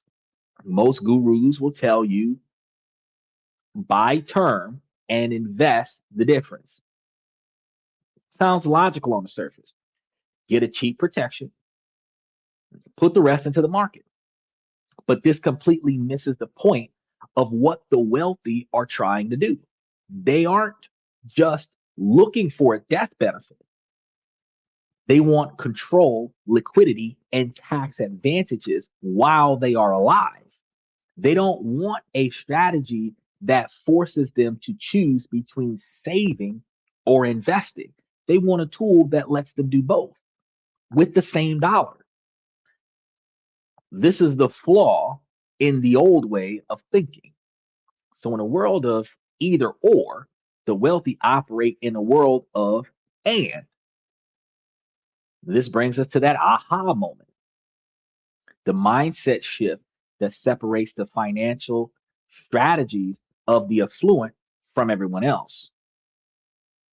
What if your dollar could do the job uh, uh, of both at the same time? What if you had an asset that gave you safe, predictable rate of growth, completely sheltered from market swings, while also serving as a ready source of liquid cash that you could tap into anytime for any reason without a bunch of taxes and penalties? This is exactly how many wealthy families look at specific types of life insurance, because it's not every type of policy, it's a specific type of policy. They don't see it as an expense, they treat it as a functional financial asset.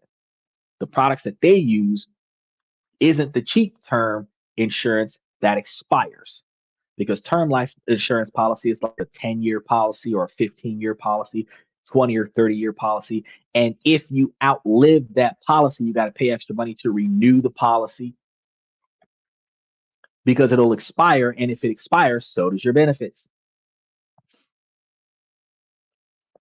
Instead of that, it's a specially designed, overfunded, permanent life insurance policy, usually a form of whole life or index universal life insurance policies.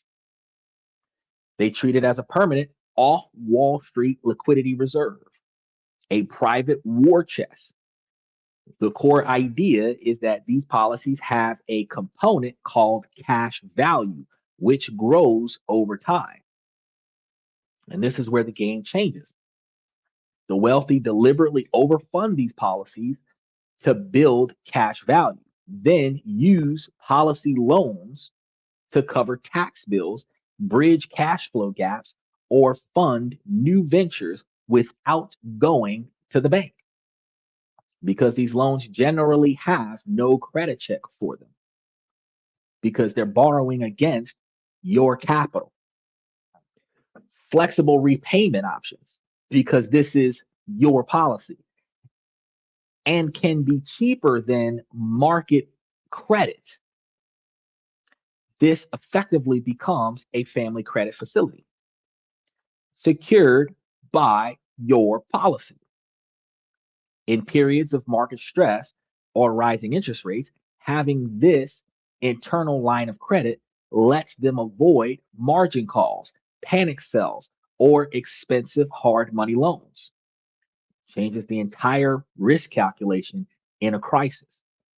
The core idea is this: instead of just providing a death benefit, these policies have a second component called the cash value, which is a portion of the premiums that you pay goes into this account, which grows over time. You'll often hear this strategy called becoming your own bank because it perfectly captures the shift in control. Instead of putting your savings in a commercial bank where they lend out the money for profit, you're putting your capital into a system that you own. The cash value inside your policy grows, tax deferred. But here's the game changing part: when you want to access that money, you don't withdraw it, you take a loan out against it from the insurance company. This is a critical difference because it's a loan, generally not a taxable event.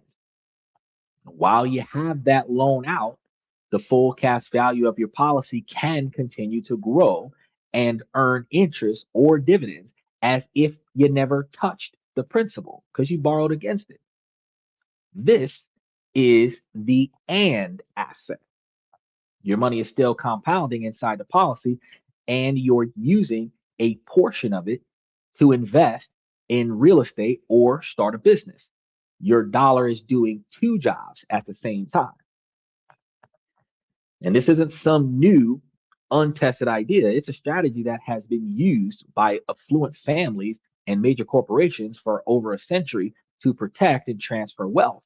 You'll often hear families like the Rockefellers cited as having used these principles in their estate planning to create a sort of family bank. And there are famous stories of iconic entrepreneurs using their policies for critical financing. Walt Disney reportedly borrowed against his personal life insurance policy to help fund Disneyland when the bank wouldn't do it. J.C. Penney is said to have used his to meet payroll during the Great Depression. These are historical examples of using cash value as a source of capital when it was needed most. Now, before I go any further on this, I want you guys to understand there's an upside to this and there's a downside to this, and I might cover the downside a second time towards the show. Make sure that y'all like and subscribe and mash those reaction buttons as you continue to watch what we're talking about today. But you have to think about this, and I want to cover this in the moment while we're talking about this. Um, when you take out the loan, again, it's going to be a percentage of the quantity of money you put in. Okay, so out of the money that you put in, there's going to be fees that you're going to pay for having a policy and this, that, a third. Whatever's left over goes towards the principal of the policy. Some of the money of the principal of policy goes towards what we're talking about right here with the cash flow situation. And that quantity of money, as it grows, the percentage of that is going to be available. So you might have $1 million policy, put 100 grand in there, and they might allow you to borrow out 20 grand. You might have a $10 million policy. If you overfunded it until there was $1 million in there, if you needed $500,000 for a real estate deal, you'd probably have the money for it. It's not a situation where you buy the policy today, put $200 into it next month, and then you have access to $10 million that you can borrow against. That's not what it's about. It is borrowing from what you put in there, and it is actually borrowing a percentage of what you put in there, whether it's 20% of what you put in there, 50% of what you put in there. But it is not likely that unless you've overpaid the policy, paid off the whole $10 million policy, then you might be able to borrow against the whole policy, but you borrow against the portion of the policy that you've already paid after service fees. Okay, so we're going to talk about that first. Then the other part is that if you're going to keep using this policy, because there's two ways that this is done, people overfund the policy until the policy caps out, borrow against the whole policy to the maximum quantity that they're allowed to borrow against. And if you've got principal plus interest, you can borrow a lot because interest gain, right? And then you buy assets cash up front, and then some people liquidate the policy with the loan existing, where the loan is paid off by the principal in the policy, which isn't considered a lot of times a profit because you took out a cash loan and you paid off the cash loan with the collateral that was leveraged against the cash loan. But you have to understand that when you leverage collateral towards a cash loan, you're usually leveraging more money towards the cash loan than the value of the cash loan. Remember when we talked about lines of credit using your brokerage account, leveraging lines of credit for your brokerage account? Typically, they do about 60 or 70% of the total quantity of money you have available. So if you have $100,000, they'll give you $70,000. If you don't pay them the $70,000, they'll take your $100,000. So you lose $30,000 to perform this transaction. If you built a policy that did something similar to that on an insurance policy where they give you $70,000 or $80,000 towards your $100,000, or they give you like $800,000 towards your $1 million policy, and you bought whatever it is you were going to buy cash up front, charge it to the game, 20% loss, you don't have to pay taxes on that. That's like the only up on that. But if the other part, you're going to keep using it instead of liquidating it, you're paying it back with interest, right? Now, I do not have a lot of information that verifies that when you pay this interest back, that it actually goes towards the principal of your policy, or if you pay this interest back and it goes into the pocket of the insurance company. But if you borrow against the insurance policy, you will pay just like anything else with interest on that loan. And the insurance policy is subject to the policy the policy provider. So if they're going to give you a 10% interest rate on your $100,000, you're going to give them 10 grand. If the 10 grand goes into the pocket of the insurance policy, You might borrow $100,000 out of $200,000 and have to give back $110,000 in order to square yourself away to borrow again, where they profited $10,000 off of you borrowing the money, but you didn't have to pay 30% taxation on that $100,000 that you borrowed. That's the difference. Okay. So I want you guys to understand that part. Now, to really get this, you have to look past the name life insurance and see the machine inside, because it all comes down to the difference between the two main types, term and permanent. Term life insurance policies are simple. You pay for a specific term, 10, 20, or 30 years. If you die during that time, your family gets a check. If you outlive it, the policy expires. That's it. If you extend or renew the policy before expiration, then your 10, 20, 30-year policy can be rolled over for another 10, 20, or 30 years.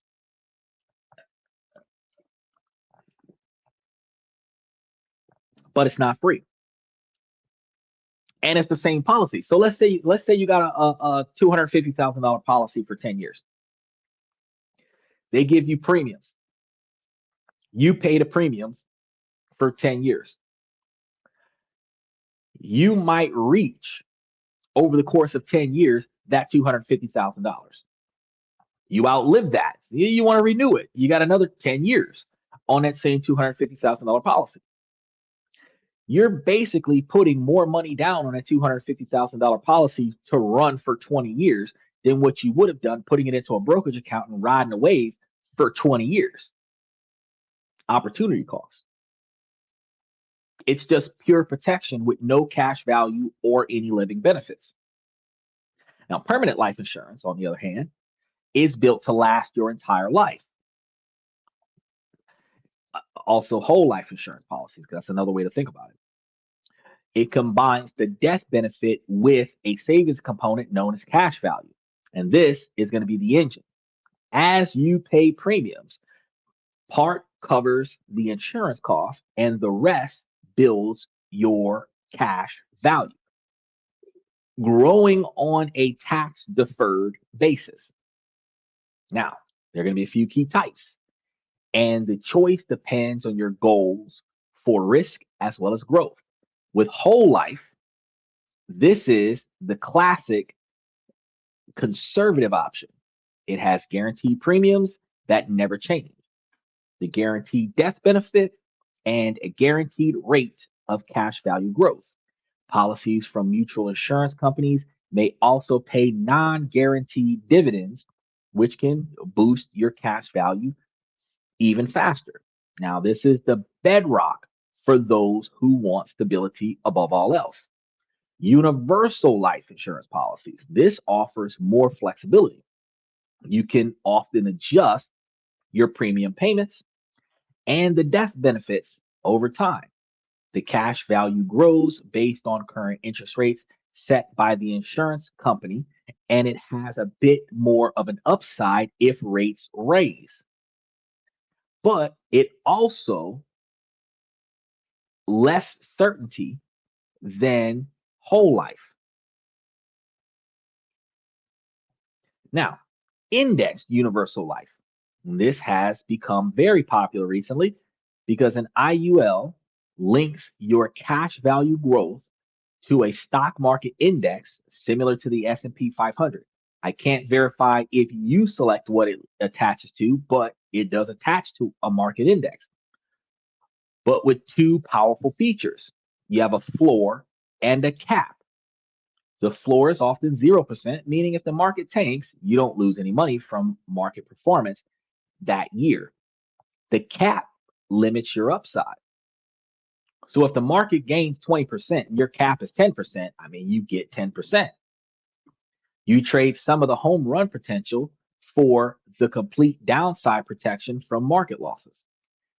It's a critical portion of information to know that a 0% floor doesn't mean your policy value can't go down. The policy still has internal costs and fees that are deducted. So if you have a 0% value crediting year, the policy value will decline by the amount of those charges. So if you have $100,000 policy and you got to pay $2,000 a year to have that policy as far as fees, if you had a 10% increase on your $100,000 policy, you might have gained $10,000. Short $2,000 would have had an overall average of $8,000 increase on your policy. These are behind the scenes fees, not what you pay every month. It's out of what you pay every month, right? But it's also kind of affecting what's standing still in this policy. But let's say you have a situation where you're putting all this money in there, you got a $100,000 policy, and you don't gain any interest.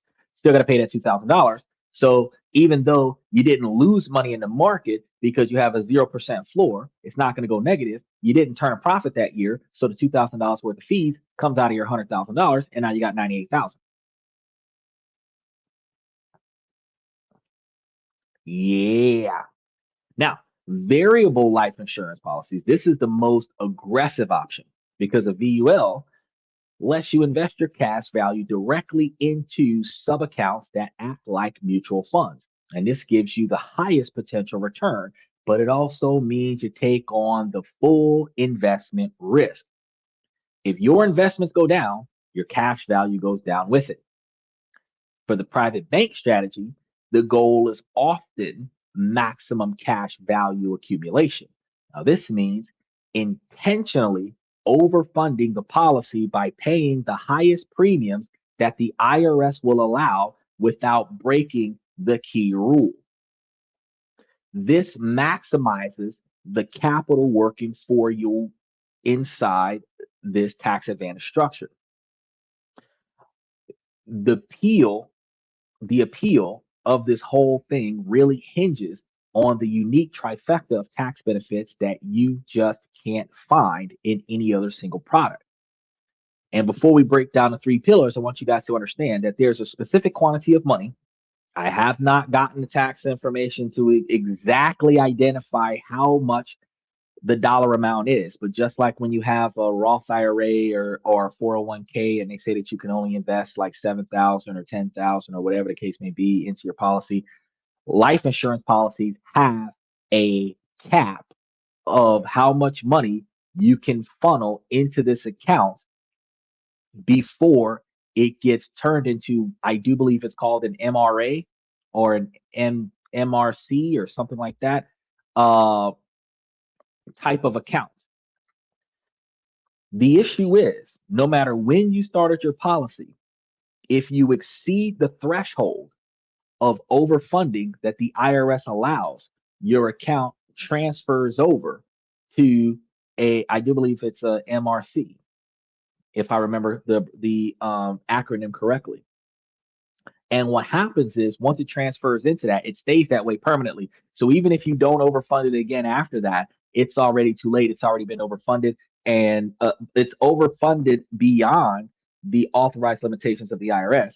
And then at that point, you have a situation where the all of the money that comes out of it is considered taxable. The reason why they put these limits up there is because of situations like Johnson and Johnson and Rockefeller and everything. They don't want wealthy individuals to bypass taxation by throwing 100% of their income into a health insurance policy and then pulling it all back out in a loan. So they limit the quantity of money per year that you could put into this policy at one time. But as long as you are overfunding it under that limit, and for the average poor person, you're probably not going to make that limit anyway. But if you are below that limit every year, you're not paying the bare minimum, because paying the bare minimum, you're mostly paying fees. Very little principal, mostly fees. Overpaying it, you're paying more principal, less fees. And you're experiencing growth tax deferred, which allows for you to reach your goals faster. Now, again, the issue, just like what me and Steve was talking about yesterday, is that you have to take more money than you normally feel comfortable with and putting it towards your investments in order for you to see results.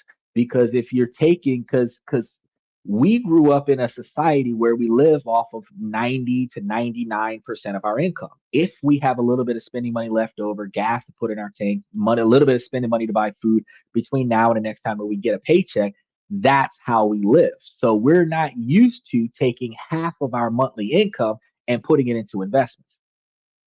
But that's what the wealthy do. When we say pay yourself first, they're literally living off of 30% of their income or less, right? Donald Trump's a billionaire, probably doesn't have $1 billion worth of expenses in his lifetime. Well, not I wouldn't say lifetime, but annually, he doesn't have $1 billion worth of expenses annually. He's a multi-billionaire. He might have a $25 million lifestyle, but for a $4 billion man, a $25 million lifestyle is the same as having a $25,000 lifestyle as a $2 million man or $4 million man. The fact is that you're way more money than what you need, and you're living reasonably beneath your expectations.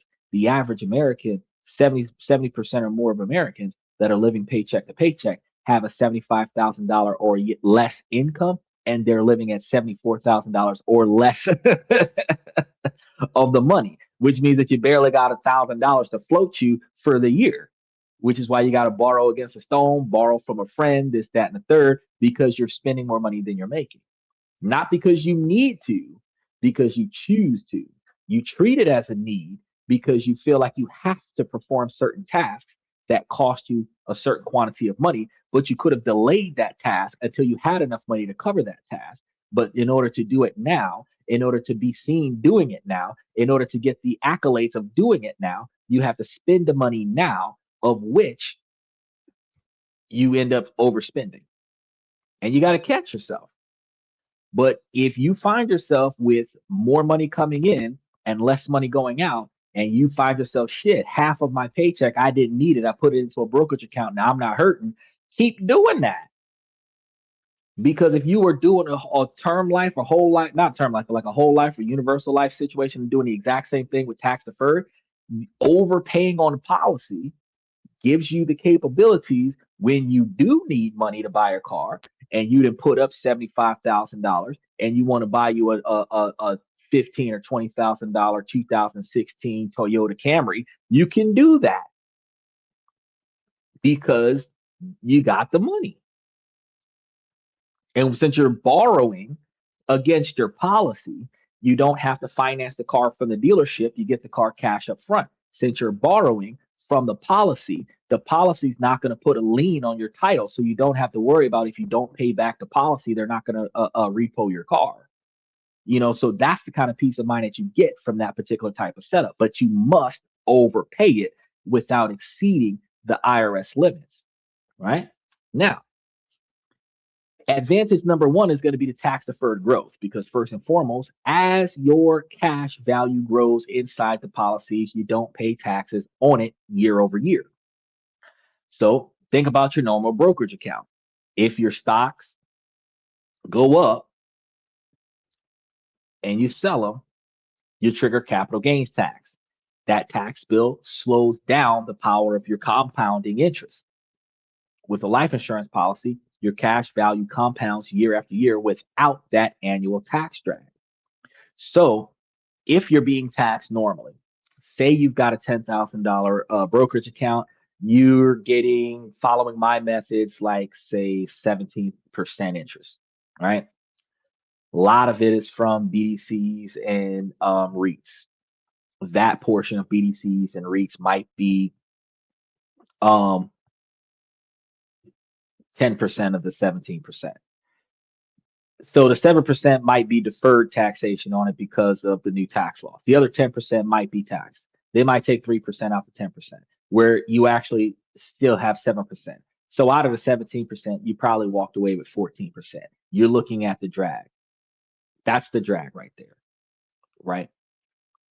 Now, there is a difference, because even though tax deferred is beneficial, if you're not setting up the exact same portfolio that I got you getting 17, 18% return on investment on, that 3% loss on taxation is still going to give you at 14% return overall after taxes 4% more than the 10% you would have gotten off the life insurance policy. So you got to ask yourself opportunity cost, which one do you want? Do you want to do higher volatility, which leads to higher risk, higher reward, just a tax bill? Or do you want to do like lower returns with no tax bill? That's kind of the question. Filing is filing when you file. The only difference is how much they tell you got to pay them once you file. You got to weigh these odds here, right? With a life insurance policy, your cash values are going to compound and it's not going to have that tax drag, and it's going to be similar to a 401k or an IRA. That lets your money grow much more efficiently, especially for high income earners. The second advantage is going to be the income tax free death benefits. And this is going to be a feature everyone knows, but it's crucial for wealth transfer. Under current tax laws, the death benefit from a life insurance policy is generally paid to your beneficiary completely free of income taxes up to a specific amount. Now, there's a $5 million policy that typically means your heirs get a check for $5 million, no income tax due, depending on the current year, because at one point in time it was like $1.5 million, and then everything over that it got taxed. They raised the benefits. I believe there were some excuses that might have pointed towards inflationary costs and stuff to that effect, and they started putting it closer to $5 million. So as long as it doesn't exceed that the estate threshold, and as long as it's not included in the estate with other things, that $5 million could come back to you, or anything less than that could come back to you tax free as a beneficiary. Compare that to leaving them in a traditional 401k where they'll generally owe income tax on every dollar that you withdraw once you start withdrawing money, because it's tax deferred, not tax eliminated. That's going to be a different benefit. The life insurance benefit provides a clean and predictable transfer of capital. Now, the third advantage is going to be the tax favored access through policy loans.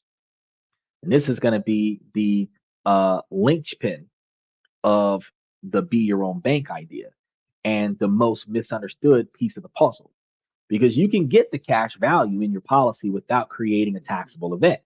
The key, again, is that you are not withdrawing your money. So you're not going to call them and, hey, I need to make a withdrawal. You're taking out a loan. You're going to call them and say, hey, I need to borrow some money from the policy using your policy's cash value and collateral. So here's how it would work. Say you have $100,000 cash value. You're going to need $40,000 for a real estate down payment. Notice, not the whole cash value. You request a policy loan. The insurance company sends you the money, and since it's a loan, the IRS doesn't see that as a taxable income. But here's where the magic happens. Your entire $100,000 principal of cash value can remain in your policy, continuing to earn interest and dividends. The insurance company is lending you their money while your capital stays fully invested and compounding, where they're using your cash as collateral towards their loan to you, which means they're going to keep the interest. That is how $1 does the job of two. It's securing your loan, and it's still earning a return. They're not going to do a credit check on you or anything like that. They're holding your money.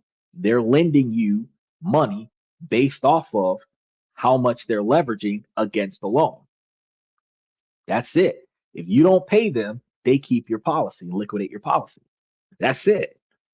And since they're getting way more from you from the policy than what you're getting from the loan, they don't really have to look into too much other, because they already got the money. They got the asset. They don't have to come and look for you to get the asset. They already got the asset. Now, let's be clear. This isn't free money, because you will be charged interest on the loan. And if you don't pay it, the interest gets added to your loan balance. And any loan that you have when you die is simply subtracted from the death benefit. So if you have $1 million policy and a $100,000 loan, and your heirs collect your death benefits, there's only going to be $900,000 left. Now, That's assuming that you borrowed 100 grand off of $1 million policy and then you passed. Some may borrow the maximum amount of lendable money, which isn't going to be 100% of the policy, buy a bunch of stuff. They haven't paid off the loan. They die, and the insurance company just keeps the policy. There, no cash goes to the heirs because it all pays off the debt. The assets that do not have a debt leveraged against them go to the heir.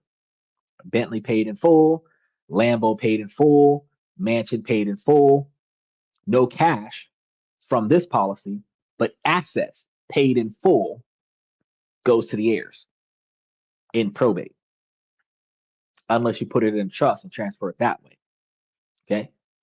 Also, this tax treatment only works if the policy stays in force. So if you let the policy lapse with a loan, it can trigger a huge tax bill as well. And the policy must not be classified as, that's what it's called, modified endowment contract, MEC. I know it was something. That's going to bring us to a very important rule. You might hear some people claim that life insurance has no contribution limits, like a 401k. That is a dangerous oversimplification. While there aren't the same hard dollar caps, there are very important rules that govern how much money you can put into the policy and how fast you can do it. If you break those rules, you can shatter the tax advantage that we just talked about. So, the key regulation is the 7-pay test, which determines if the policy becomes a modified endowment contract or a MEC. The IRS created this test to prevent life insurance from being used purely as a tax shelter. So if the total premiums that you pay in the first 7 years exceeds this calculated maximum, your policy is permanently branded an MEC. If the policy becomes an MEC, the death benefit is still income tax free. The death benefit is still income tax free, but the loan, the withdrawals, everything else, no longer tax favored. Instead, any money taken out is taxed on a gain first basis as ordinary income. And if you take money out before the age of 59 and a half, you could still face penalties at 10%. So once an MEC, always an MEC. This is why working with a professional who knows how to design a policy for maximum funding without tripping this wire is absolutely critical. And keeping in mind, a major change to your policy down the road, like reducing the death benefit, can trigger a new 7-pay test period, meaning that there's a 7-year pay test. And if you're doing this 20 years in and you decide to change your death benefits, you're going to start over your 7-year pay test, right? So since we're about halfway through, we've covered some complex stuff from policy types to the nuance of the MEC rules. And this is the kind of information that makes the difference between building wealth and creating a mess understandable. To help you guys get better handles of this, I'm going to be putting together some guides like the private bank blueprint structure that your policy needs for maximum cash value into the membership. I'm going to be breaking down how to overfund correctly, explain the 7-pay test with clear examples, and give you a right list of questions to ask yourself and ask an advisor about how to structure it. If you need that information, if you want that information, you can always go into the membership and go and try to collect it. I always recommend that you guys take a look at what we got going on because we put up all kinds of information. So I should get that in there this week because I typically put it up after the show. I should start putting it up before the show. But let's get the mechanics down for this. Let's zoom out real quick. Why is this so central to long-term planning for the wealthy? Well, because it solves some of the biggest headaches that come with passing on significant wealth. It's going to be about control, fairness, and a legacy. First, it can act as a family peace treaty. Wealthy families often have lump sum illiquid assets, a business, a farm, an art collection. Imagine one child works in the family business and wants to keep it, while another wants cash. Forcing a sale or co ownership can lead to decades of resentment.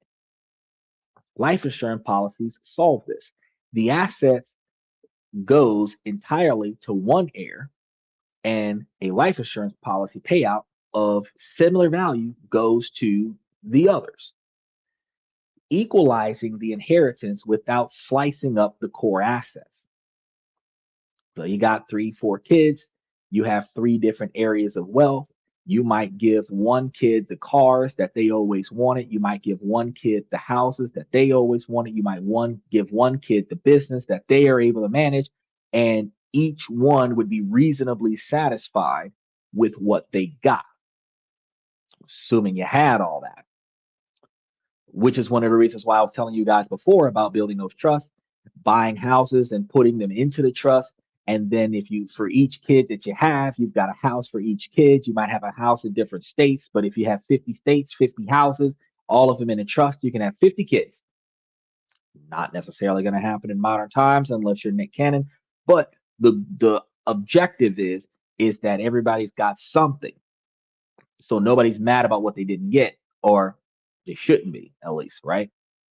And if you had it set up where you had two trusts, one that held the houses and one that held the vehicles, and the trustee of the houses would have the kids using the houses rent free. You have another trustee managing the vehicles, and you have the family members using the vehicles, maintenance covered.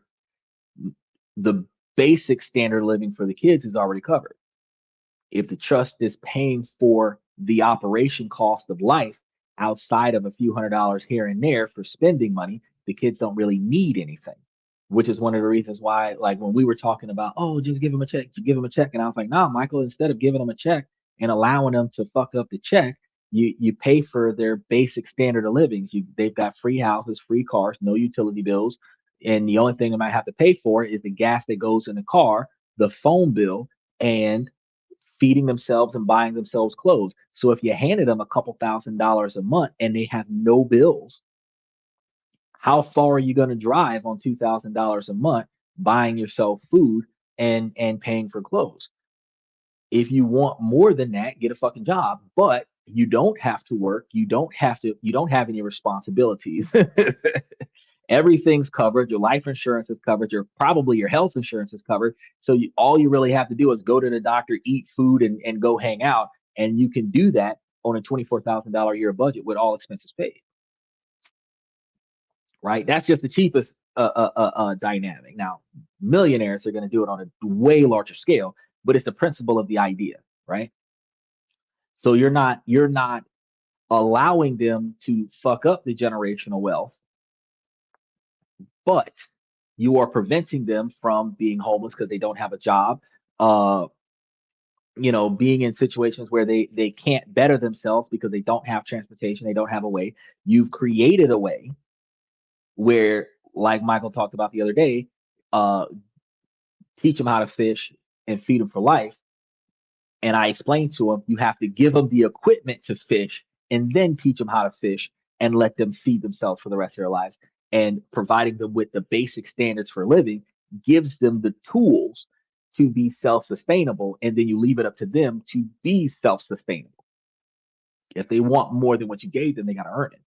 But if they're going to be content and just play video games all day with the assets that you gave them, $24,000 of cash a year for somebody who's going to sit in the house and play video games all day is a lot of money.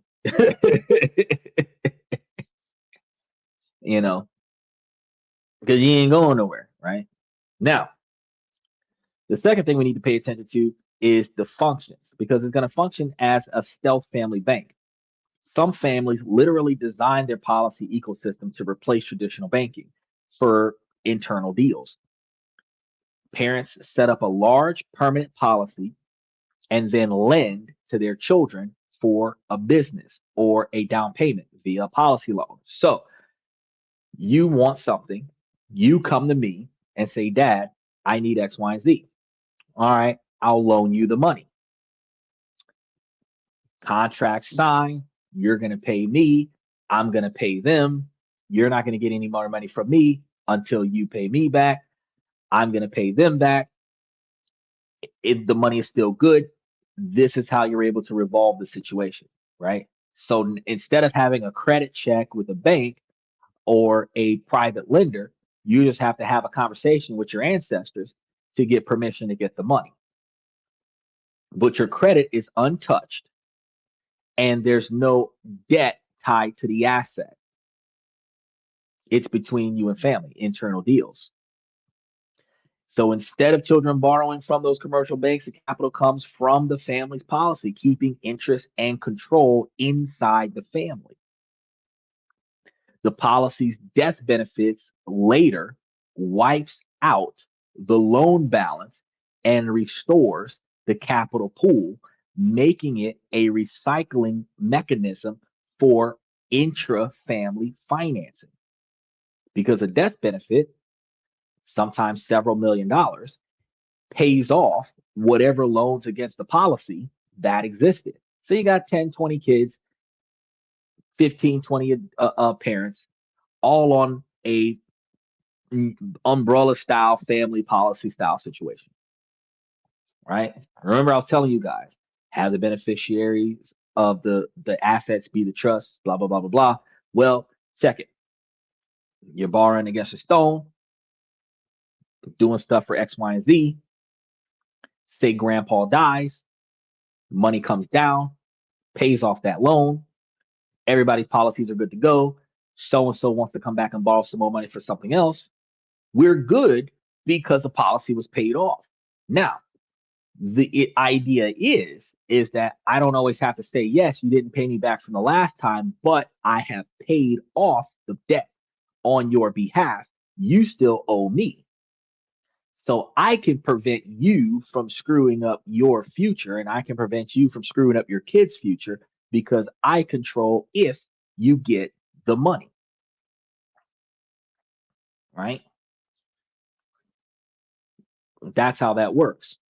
Third, it establishes the creation of highly targeted micro legacies.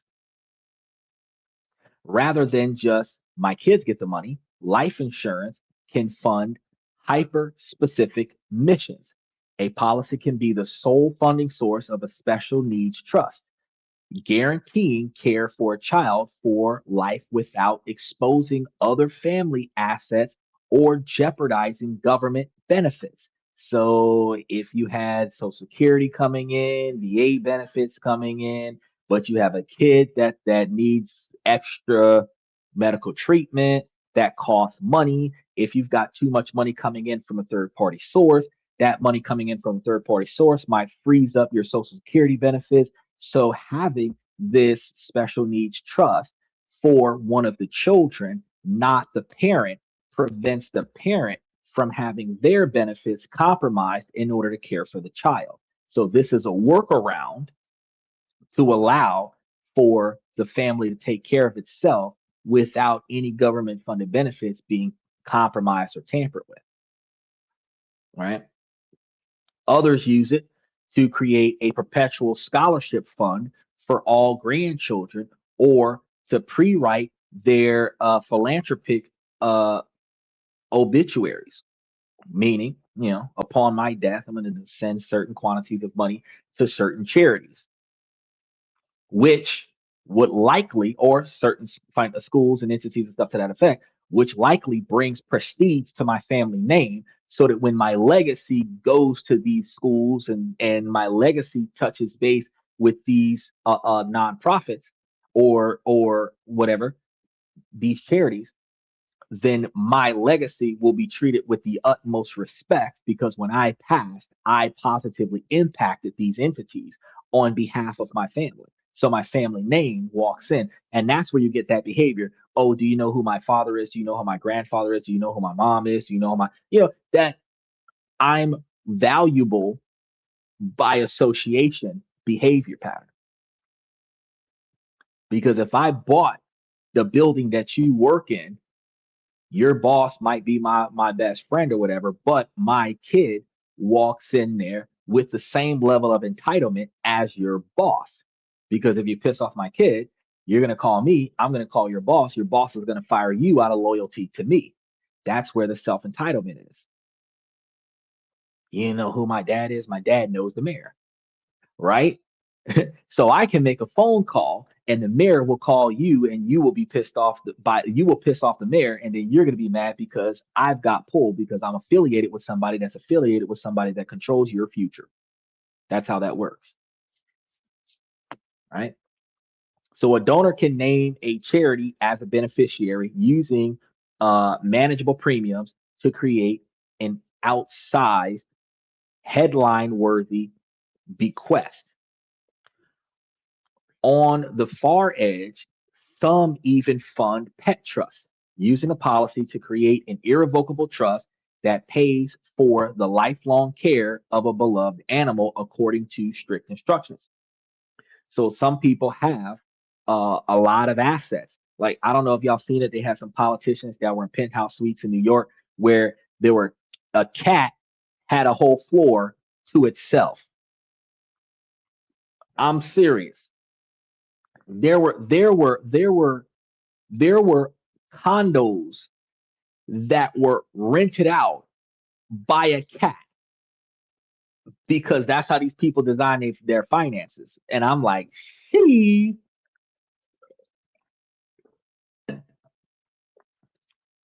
me and that cat would be best friends.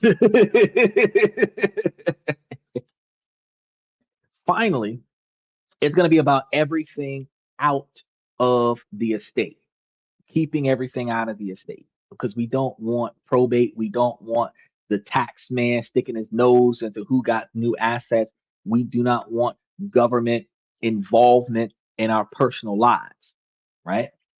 Using an irrevocable life insurance trust. Remember, we're back on these trusts or an ILIT. A separate legal entity owns the policy because you don't technically own it. The death benefit can generally be excluded from your estate, making the entire payout available to heirs outside the reach of estate tax. Because remember what I told you is that while life insurance policies do have a non-tax event, the life insurance policy only has a non-tax event when it is not attached to the estate of the death party. Because if the party who dies, their life insurance policy's capital is offsetting the debt left behind by that person, probate still pays off all the debt first and then give the remaining life insurance policy to the heirs, which is a taxable event. But if the money is separate from the estate, then the money itself is non-taxed.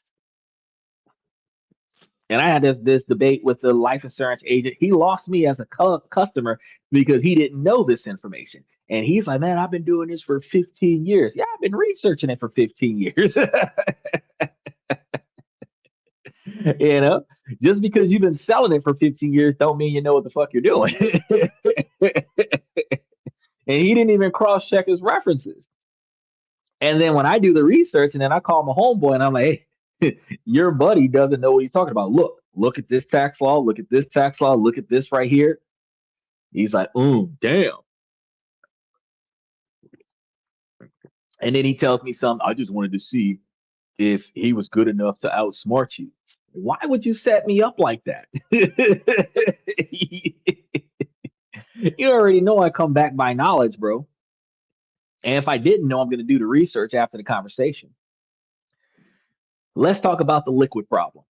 One of the greatest ironies of wealth is that an estate can be worth millions on paper, but be completely cash poor.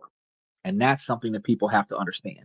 A family's fortune is often tied up in illiquid assets, money in a private business, money in real estate investments, money in a farm, or money in artwork, Mm. where you could have millions of dollars worth of stuff, but you don't have $10 to buy yourself a cup of coffee at Starbucks. These are valuable, but you can't use them to easily pay bills. It is only worth what somebody is willing to pay for it when they are willing to pay for it. So while you got a portrait hanging up on your wall, nobody's willing to buy this off the wall today. It ain't worth nothing right now. But if 10 years from now somebody wants to buy this for $100,000, it'll be worth $100,000 that day. And as long as somebody wants to buy it for $100,000, it could be valued at $100,000 on paper because somebody's willing to pay for it. But until somebody gives me $100,000 for it, it is worthless in practical use. Okay. So when the owner passes away, a very large bill can come due.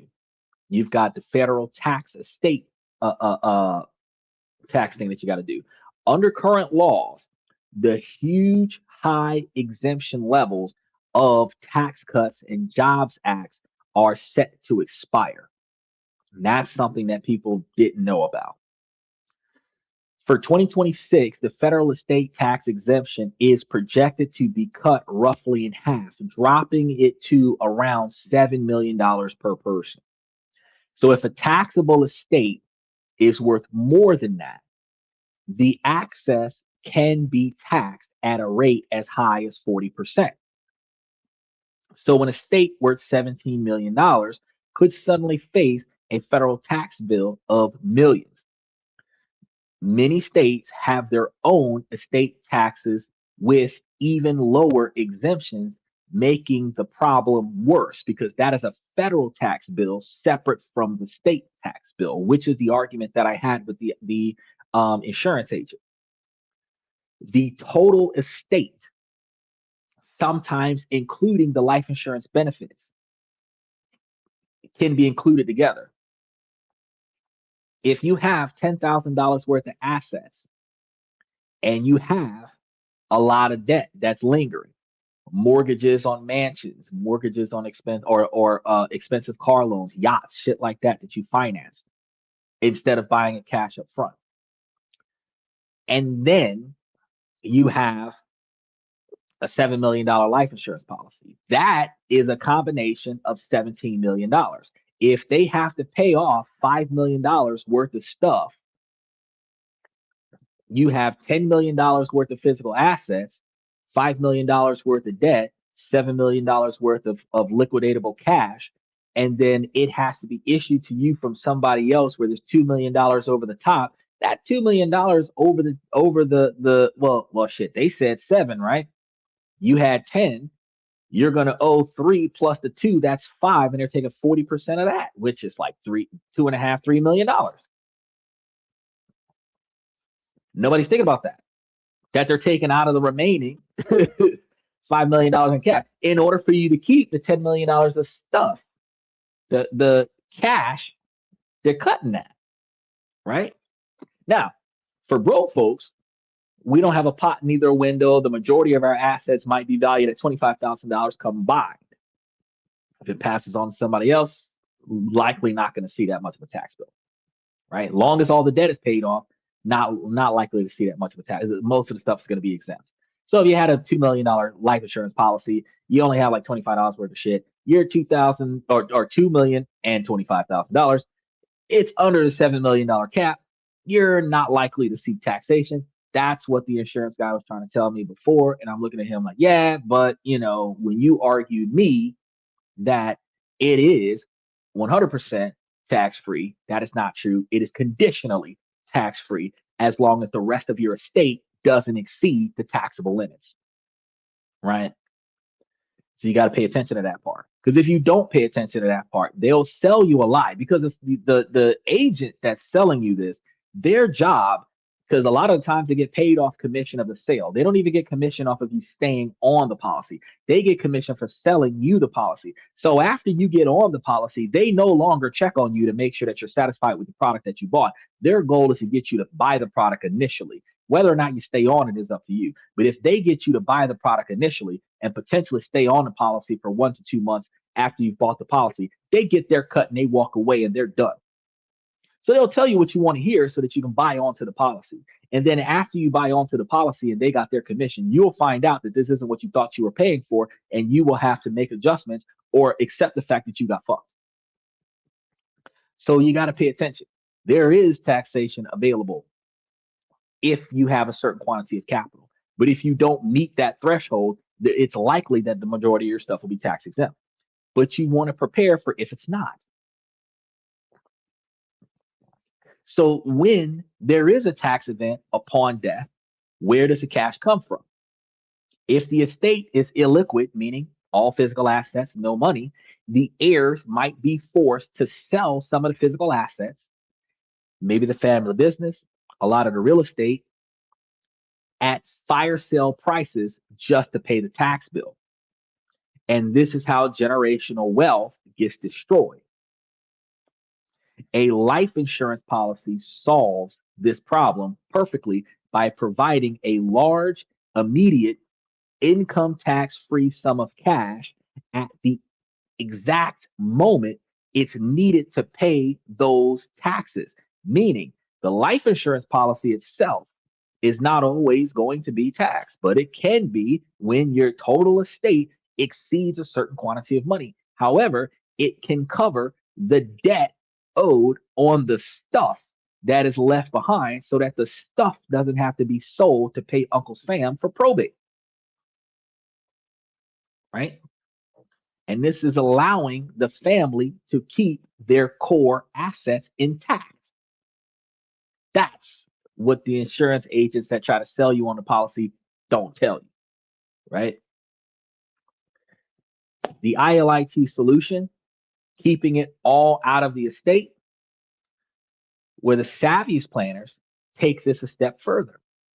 If you personally own your life insurance policy, the death benefit itself can be included in your taxable estate. That's what I was trying to tell the guy. He didn't listen to me, potentially making it a tax problem and making the tax problem even bigger. So to avoid this, they use something called an irrevocable life insurance trust, or an ILIT. This is the first time I'm talking about this kind of trust. So I'm going to be putting this kind of trust into the membership as well. Here's the idea. An attorney is going to draft a trust, and that trust, which is a separate legal entity, buys and owns the life insurance policy. You make gifts to the trust, and the trustee pays the premiums. Because you don't technically own or control the policy, the death benefit can generally be excluded from your estate. And this means the entire payout can be available to your heirs outside the reach of estate taxes to provide illiquidity. So you have a death benefit in your name. You have a tax bill for Uncle Sam. You have to pay that taxes first if it is not inside of the tax exemption area. And then your heirs get whatever's left. Okay? Now, you're not supposed to put your life insurance policy in the same trust as the house and the car and the brokerage account. You can create a trust and make that trust a beneficiary of another trust. Here's the kicker. This is where we be talking about all of these different trusts. If you have a trust for the house, a separate trust for the cars, you can have the trust with the house with enough brokerage account in it to cover the house that's in that trust. You can add houses to that trust. You can add money to the brokerage to cover the cost of those houses. You can have a completely separate trust that just handles big cash, right? Each one of them has a trustee. You own nothing, you control everything because you created all the contracts. Now you have yet another trust just for insurance policies. That trust can be a beneficiary of whatever trust that produces capital. And that capital can be funneled into the beneficiary trust to the magnitude where all it's going to do, non-taxable income, because it's not turning over an interest, is not gaining any interest.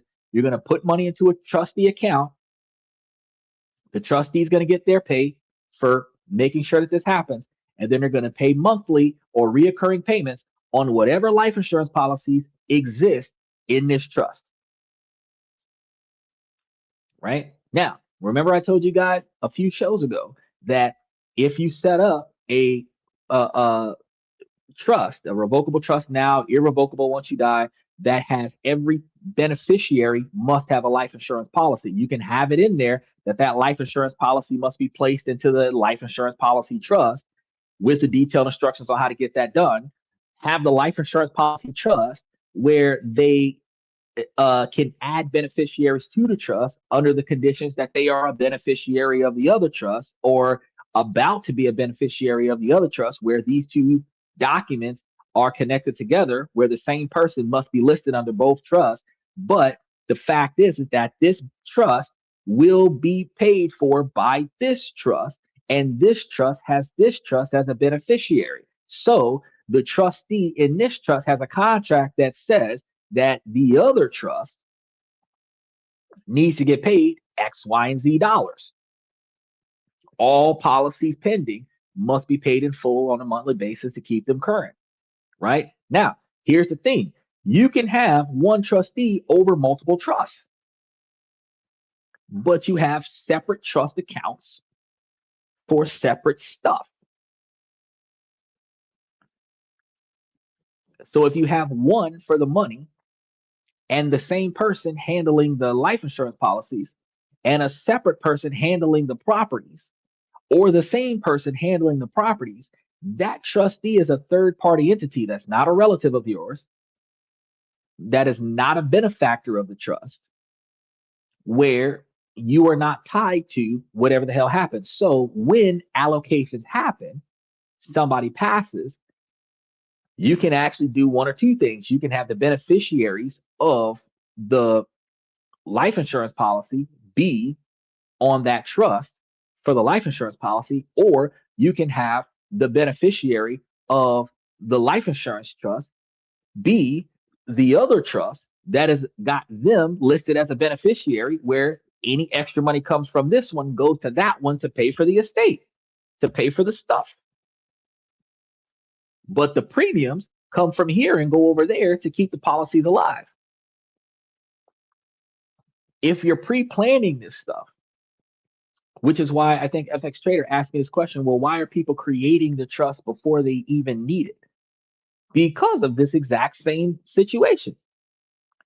If one has to be tied to the other so that they can be separate but benefit from each other, the verbiage in both has to be labeled in a way where the other one benefits from this one. Because once it becomes irrevocable, the trustee is only going to do what is lawfully allowed in writing in the trust contract. So one contract can benefit the other contract, right? But it cannot be a trustee of the other contract. So one trust can pay another trust account, and that trust can pay the other trust account. And there can be authorizations for transfers back and forward based off of what the beneficiaries are allowed to do based on what you write into the terms and conditions. But the expectation is that somewhere in there, you have to have the verbiage in both contracts that allows for the intertwined behavior to occur.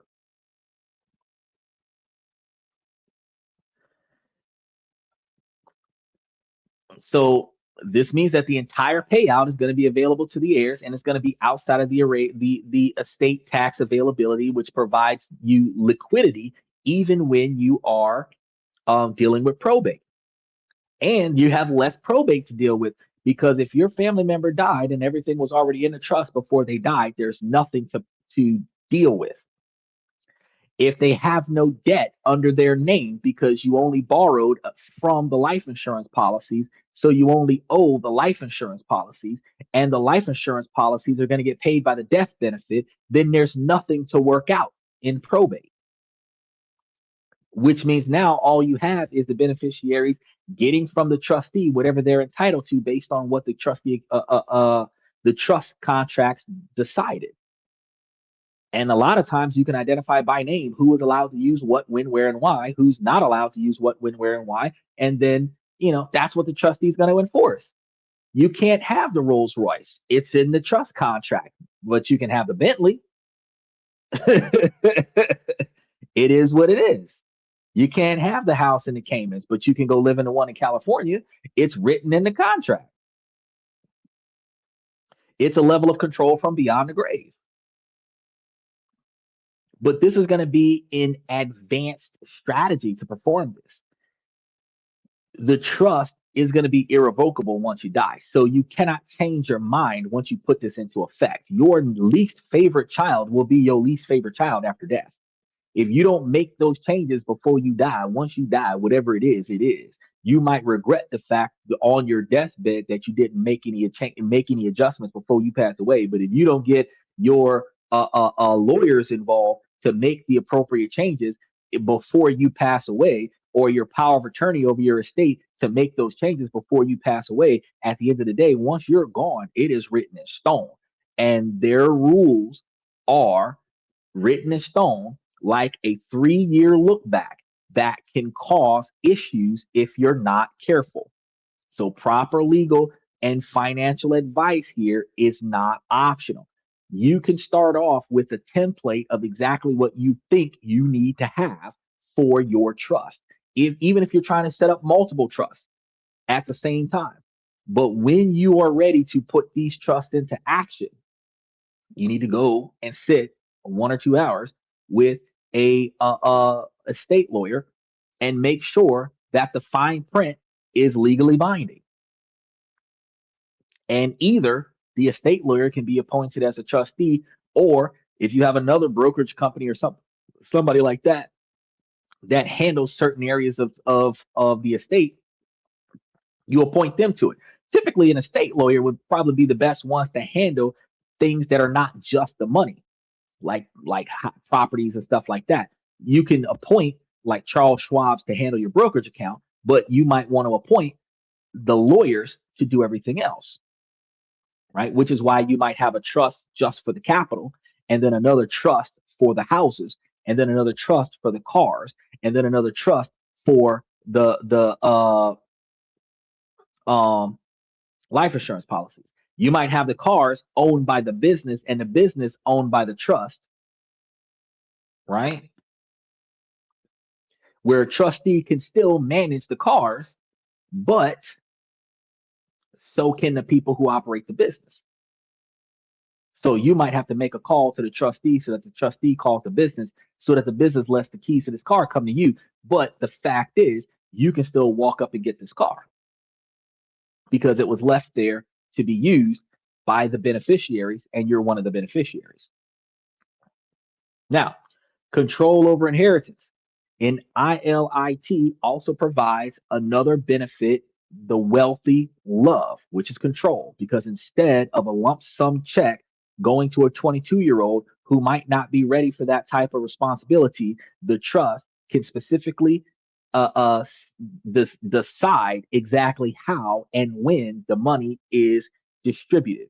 It allows a person who created the wealth to pass on their value and the wisdom long after they're gone, ensuring that the money is a foundation for success, not the source of ruin.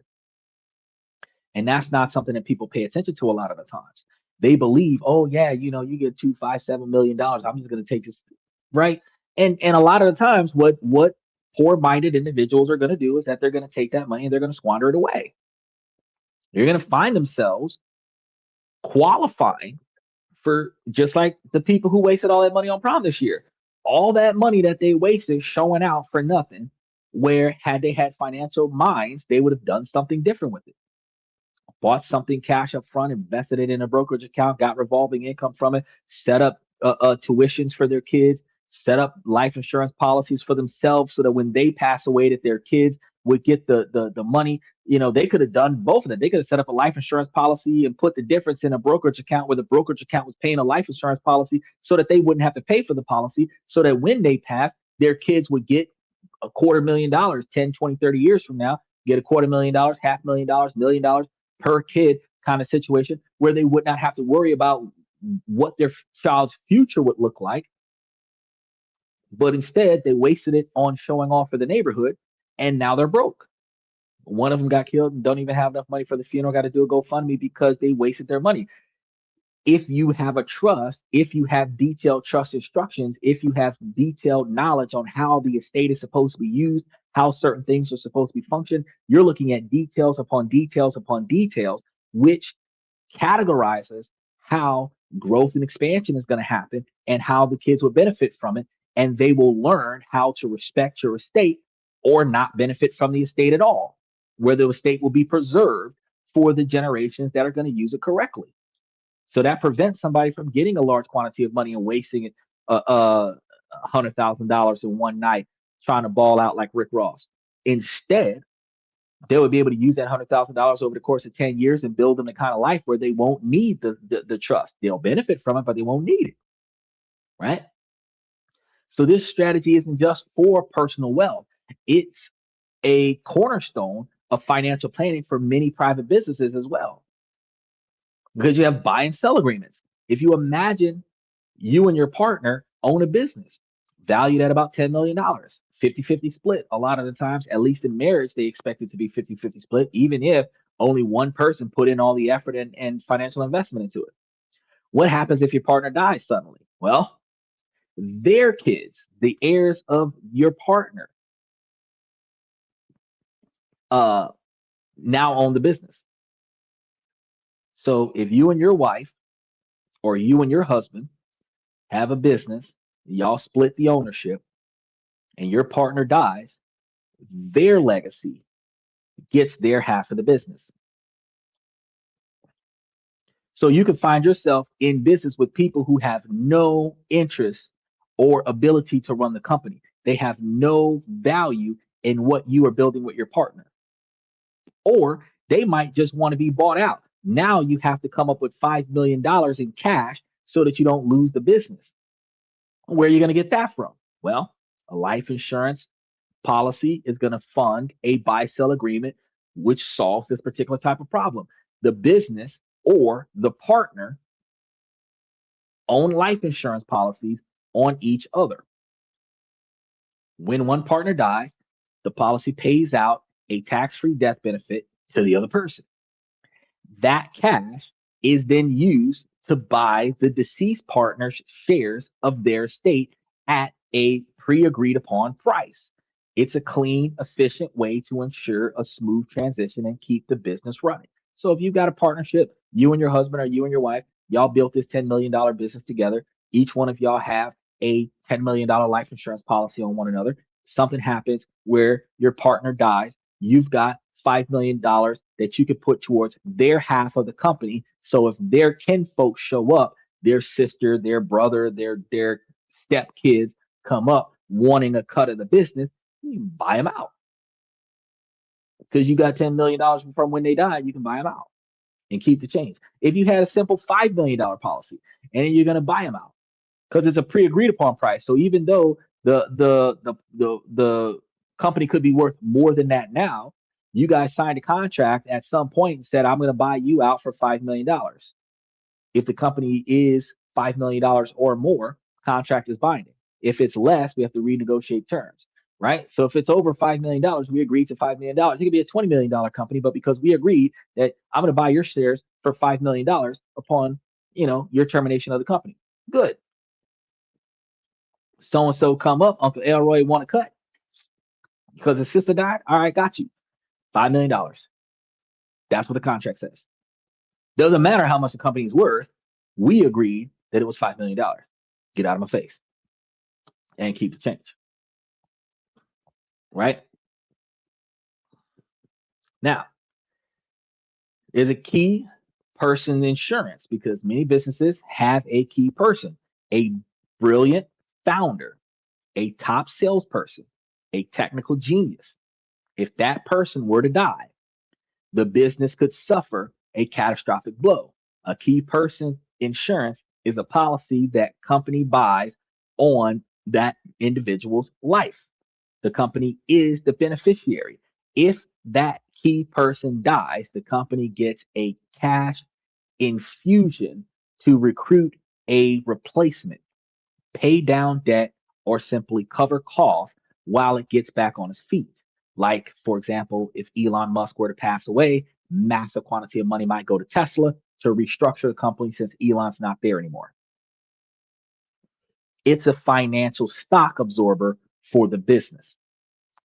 A more advanced strategy is creating a synthetic exit for founders, for an entrepreneur planning a big exit that keeps getting delayed. A life insurance policy acts as a contingency plan.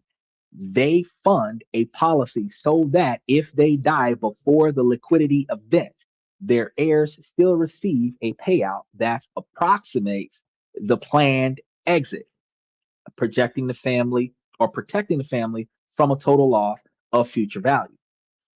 So, say X Jr., Elon's son, supposed to get like Elon was going to retire out of Tesla. He was supposed to get like $4 billion or whatever because Elon's been paid out of Tesla stock. You got a policy that's set up where if Elon dies, the $4 billion goes to little X. Okay, cool. Now he doesn't withdraw out of the company the way he was supposed to, and he passes away. That policy kicks in. Little X gets that $4 billion. So the value of those shares still goes to the legacy. There's an executive compensation because permanent life insurance is also used to attract and retain top talent in what are often called golden handcuffs. In plans like supplemental executive retirement plans, SERP, a company will purchase a cash value life insurance policy on an executive's life to fund a promise of substantial retirement income if they stay with the company. The policy's cash value growth provides the funds for those future payments, creating a powerful retention tool backed by a solid asset. Now, this is going to be a situation where you're really good at what you do. The company likes you, they want to keep you, and they're offering you multi-million dollar retirement if you stay here 40 years. I know y'all watch some of those clips on social media where one of the referees have been around for 16 years or 18 years and he's still there, never missed a day because in his contract it claims that he has to put in a certain number of decades in the company in order to be put into the Hall of Fame. And if he misses one day from work, he doesn't qualify. So he never misses a day from work, even if he gets hurt. He always shows up. He always does his job, no matter what. And he puts in so that when he reaches that threshold, he qualifies for being put into the Hall of Fame. And whatever benefits that he's entitled to financially for being put into the Hall of Fame, he gets that because he successfully stayed for that period of time. Most of the wrestlers that go into the Hall of Fame that haven't died have spent 20 plus years in the company. So if a referee has to stay in the company 20 plus years in order to go into the Hall of Fame, dude has like 4 more years left before he can go into the Hall of Fame, right? So he's guaranteeing his stay because retirement benefits after a certain time is better if he exists in the company for a certain period of time. That incentivizes long term employment. That works with good business. Now, we also understand that companies still have the observations that upon your termination for bad performance that you lose out on these benefits. But giving them a contractual benefit. You're a damn good lawyer, you're a damn good doctor, whatever the case may be. If you run 20, 25, 30 years here, you're guaranteed X number of dollars as a retirement package. We set up a policy that covers that. In an incredibly litigious world, protecting your wealth is just as important as growing it. So for doctors, entrepreneurs, real estate developers, asset protection is a huge priority. And this is another area where life insurance offers a unique advantage. In many states, the cash value of death benefits of life insurance policies are given special legal protection from creditors. This means that if you are sued personally, creditors may not, in some situations, be able to seize the funds inside of your life insurance policy. Now, this is a highly dependent situation where it is dependent on specific state laws. The level of protection varies dramatically. Some states, like Florida and Texas, offer nearly unlimited protection. Other states might cap it or have specific requirements. This protection can make a properly structured policy a financial fortress. But again, it requires careful planning with an expert who understands your specific state's specific laws. And if you're going from state to state, if you're creating a specific policy in a specific state, you have to meet the requirements of that policy. Because I know some people like to get their car registered in states that don't require car insurance so that they can drive around with no car insurance because they're grandfathered in other states. You have certain cars that can be registered in certain states that don't have emission control testing and then be able to drive those cars in states that have emissions regulations.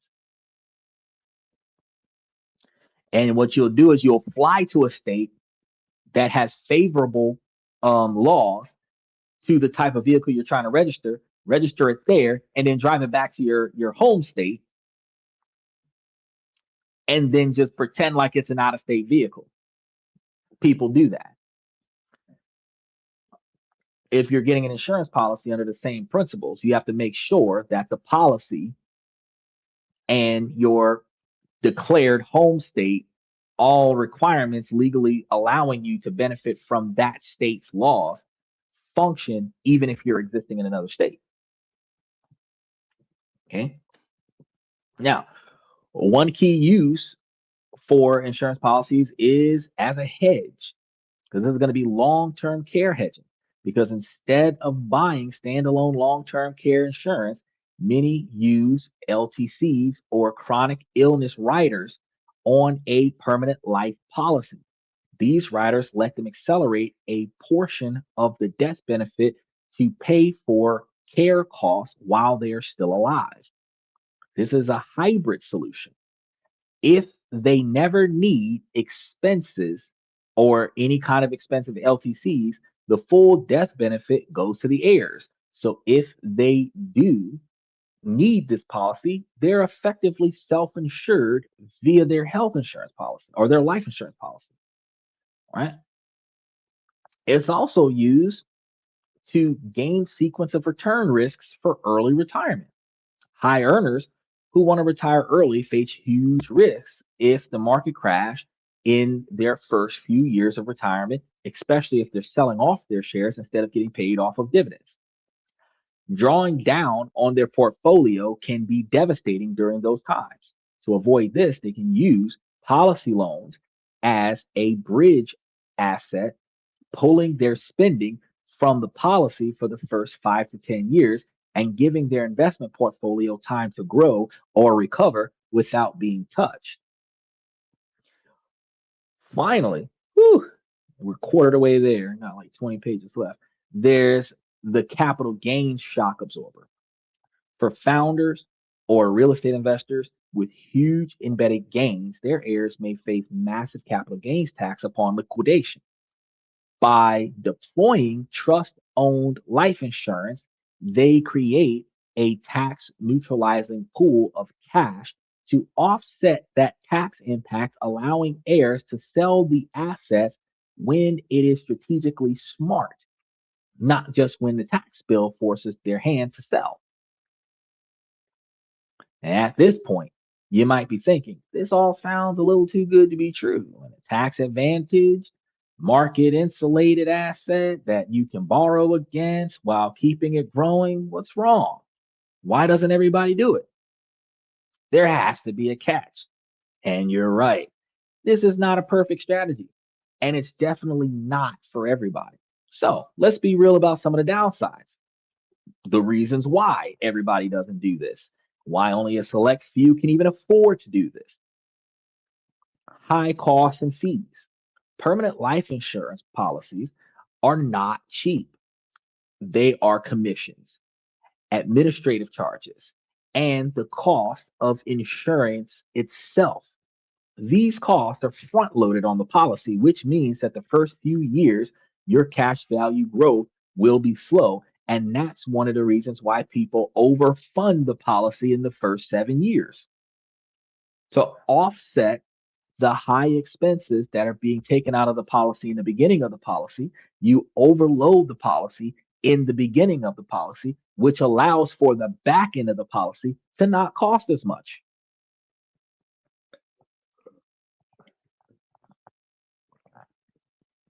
But if you don't, if you just pay what they ask, the cash value can either grow slowly or even be in the negative, where you're losing money putting money into the policy.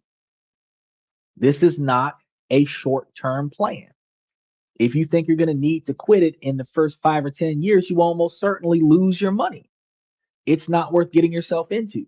If this is a 20 or 30-year plan, yeah, you dive in. But if you're 71 years old right now and you're trying to ride the wave for another 5 to 10, it's not worth your time. Brokers account that shit out. Another issue, surrender charges. If you do cancel the policy, especially if you cancel a policy in the first 10 to 15 years, you're going to get hit with significant surrender charges. The insurance company holds back a big chunk of your cash value. These policies are designed to be held for decades. The issue you're going to have when you're borrowing against a stone is that if you borrow too much money against a stone and you're not making the adequate payments, and then you cancel out the policy, it sometimes diverts that loan idea into a capital gain scenario, which actually turns it into a taxable income event.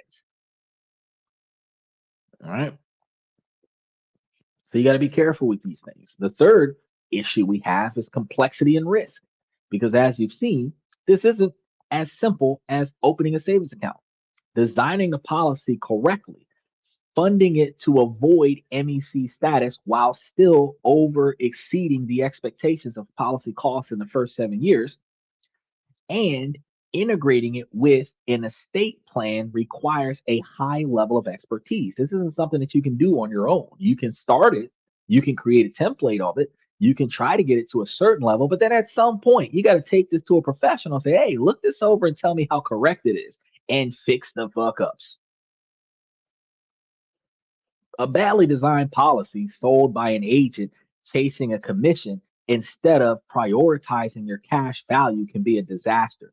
Trusting a guy that says, trust me, is the worst thing that you can do. And one thing I've never said, trust me. I always say, do your research and get a second opinion.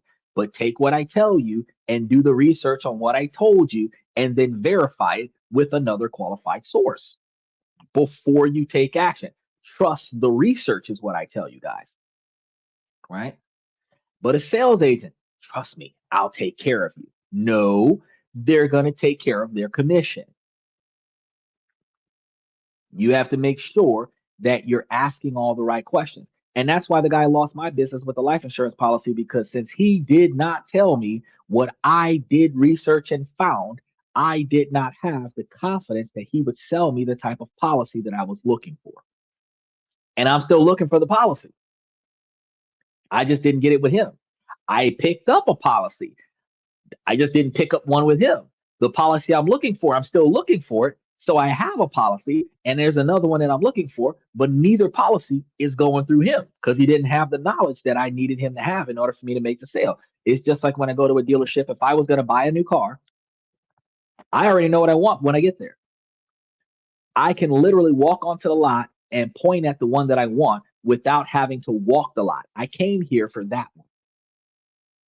I saw it from the road, which is why I pulled into the driveway. That's the one that I came for.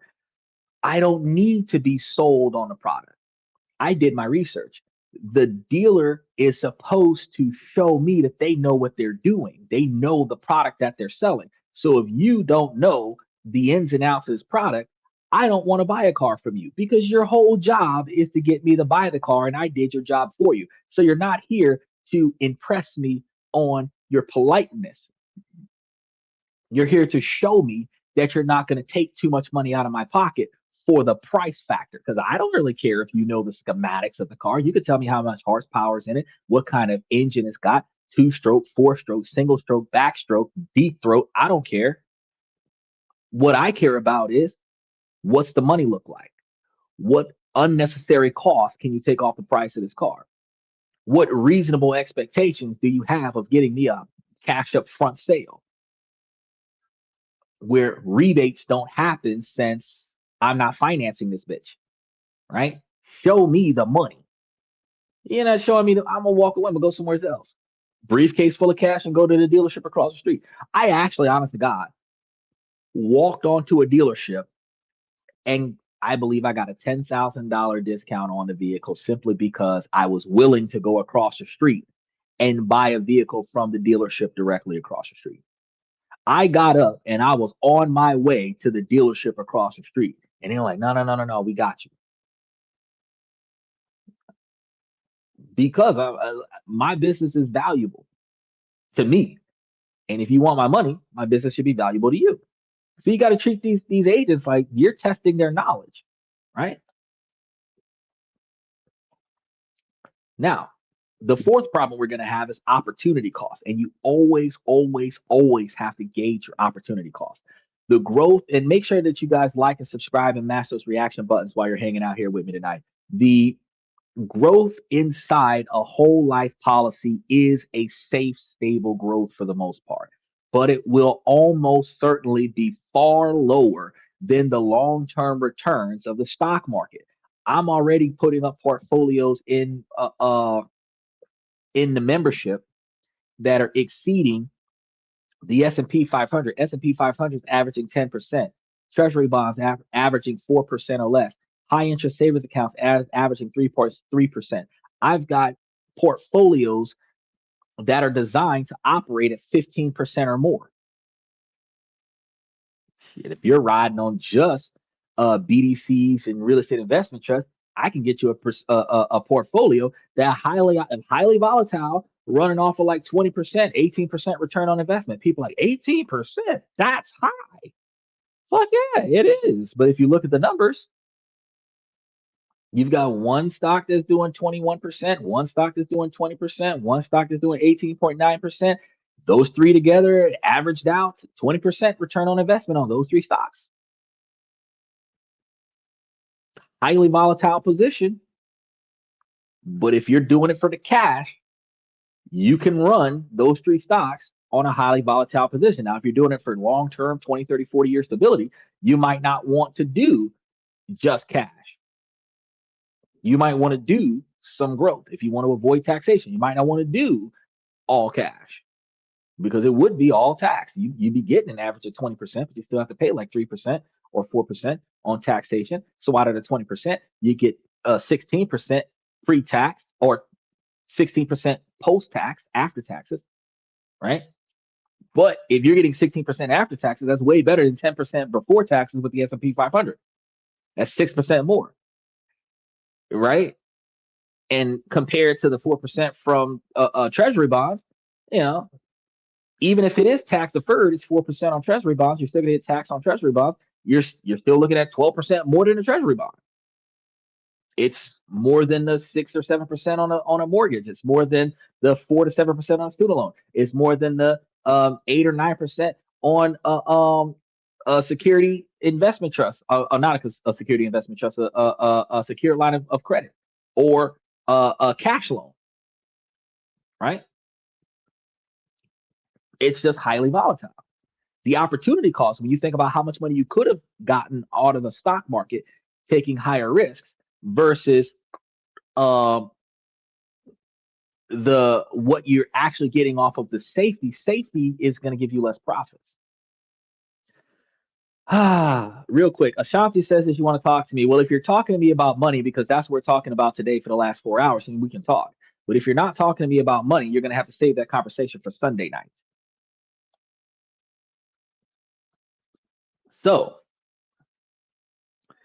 a common criticism is that you'd be better off buying a cheap term insurance and investing the rest in the stock market.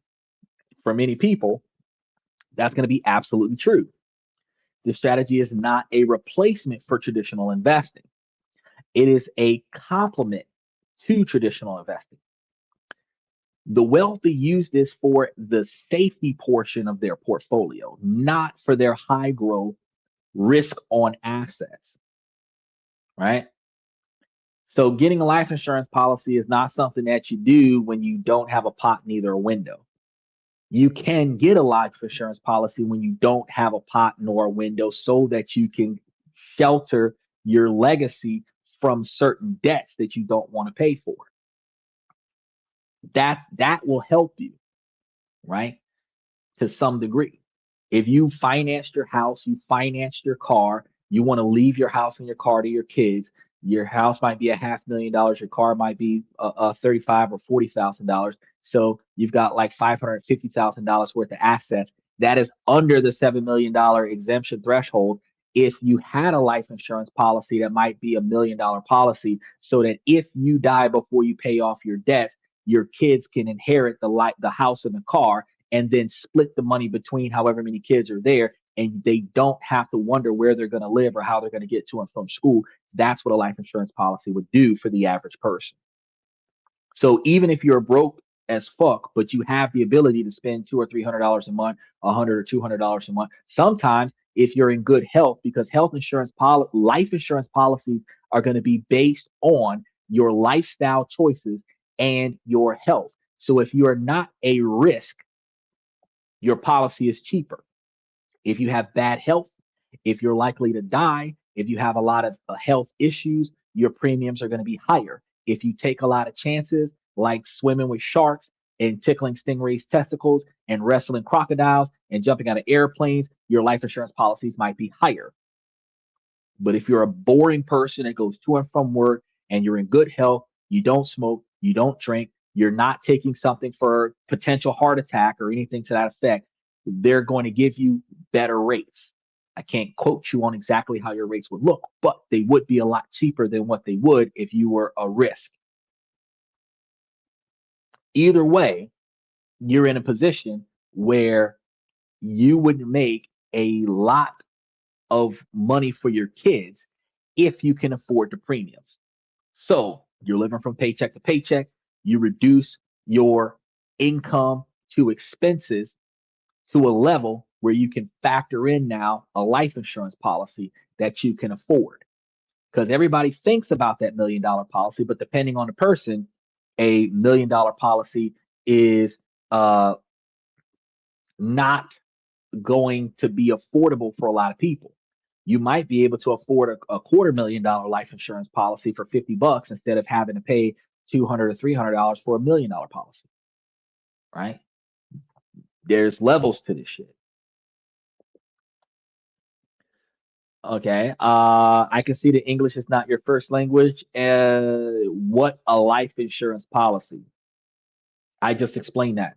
It's a policy that when you die, the money goes to your beneficiaries as capital, typically used to offset your expenses. But it is to offset your expenses in addition to the death benefit. Because a lot of the times, if you die and you don't have some type of life insurance policy, when you die, somebody's got to pay for your funeral. That is a financial responsibility that life insurance agents sell you on, because funerals typically cost like $10,000. But you can get cremated and probably have like five or $2,500 kind of thing. I think the cremation itself was like $2,500. But if you had a cheap funeral and a cremation, you still might have death costs of like 3 grand, right? Some people might not have that money. So a life insurance, 10, 20, 30, $25,000 life insurance policy covers in case you die and your kids can't afford to bury you, you're not a burden on them after death. That's one of the cheapest ways for a life insurance policy to benefit you. However, when you start talking about more detailed approaches, the more stuff you have that you want to give to your kids that is tied to debt, like I said, mortgage, car notes, businesses, anything that's tied to debt, outstanding unpaid credit cards and everything to that effect, the IRS, the tax man, typically sells your stuff to pay off who you owe. A life insurance policy brings you cash, so you can say, don't sell their stuff. I'll pay the debt for them out of the policy that they gave me that I don't have to pay taxes on. Now the debt is paid. I can keep all the stuff and I can keep the change. That's what a life insurance policy is for. So when you ask yourself, what level of life insurance should you get? Enough to exceed what you might have to pay upon somebody's death. So, say you've got to pay for a house that's like $150,000. You get a $250,000 policy. If they drop dead tomorrow, the house will be paid in cash and you still got 100 grand sitting there. If you put that money correctly in the right spot, you should be able to generate enough revenue to pay for your standard of living with a house that's paid in full. The utilities should be very cheap, and as long as you don't overspend, you can live off the interest of the remaining 100,000 and not have to work. So if you are working, you have a stable standard of living, which means that your ancestors just left you a legacy. If you had a $500,000 house and you had $750,000 policy, you paid off the house, you got $250,000 left. In California, you could still live off the money because since the house is paid off, the largest majority of people's income is the standard of living. 68% of it usually is the rent or the mortgage. So if the house is paid off, you don't have any rent. Utilities is usually about 20 or 30% of your income, right? So utilities and food, probably 30 to 40%. And that's that's where your 100% comes from. Because if 68% of it is the rent or the mortgage, and the other 30% is food and utilities, you're at 90%, 99%, 98%, which leaves 2% of discretionary spending. So if the house is paid off, you have 68% extra money to do something different with. So all you need now is what? 30%, 28% standard of living out of the rest of the money.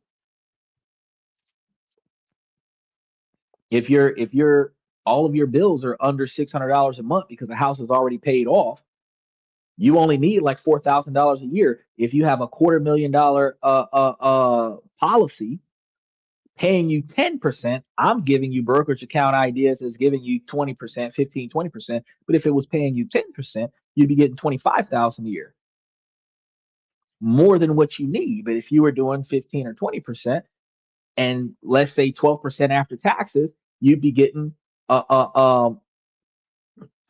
like 50,000 a year, almost closer to 50,000 a year off of $250,000, which is more than enough to pay for your standard living, which means that a relative could pass, you keep the house, you put the money in a brokerage account, live off of the interest, and never have to work again. That's just simplistic on a base level, right? So life insurance policies are very valuable if done correctly. But there's also other issues that a lot of people don't think about that I talk to you guys about on a regular basis because you really need to know this stuff, such as sales abuses. The life insurance industry, unfortunately, has agents who will overpromise and underexplain everything just to make the sale. They might show you illustrations with unrealistic returns or glossy overstatements, bypassing all of the fees that are involved. They'll paint a picture of how perfect this is for you, reassure you that it's super cheap, super affordable, super beneficial. They may even give you personalized stories of how they're benefiting right now from a policy that only benefits them after they're dead. How the fuck does that work? Right? The only thing you can guarantee me is that you got the peace of mind that if you die, your family got you covered. That's it. But how you structured your policy and how I want my policy structured are not the same. So it is critical to work with a reputable professional who shows you everything, guaranteed and non guaranteed scenarios. What do you know will in fact guaranteedly occur, and what are you not sure about? Get it in writing. And you want to take the time to actually educate yourself and then take the time to be educated by them. Because if they don't have the knowledge to teach you something on your way in, then they don't need to be selling you shit. You need to go find you another agent or find you another sales company.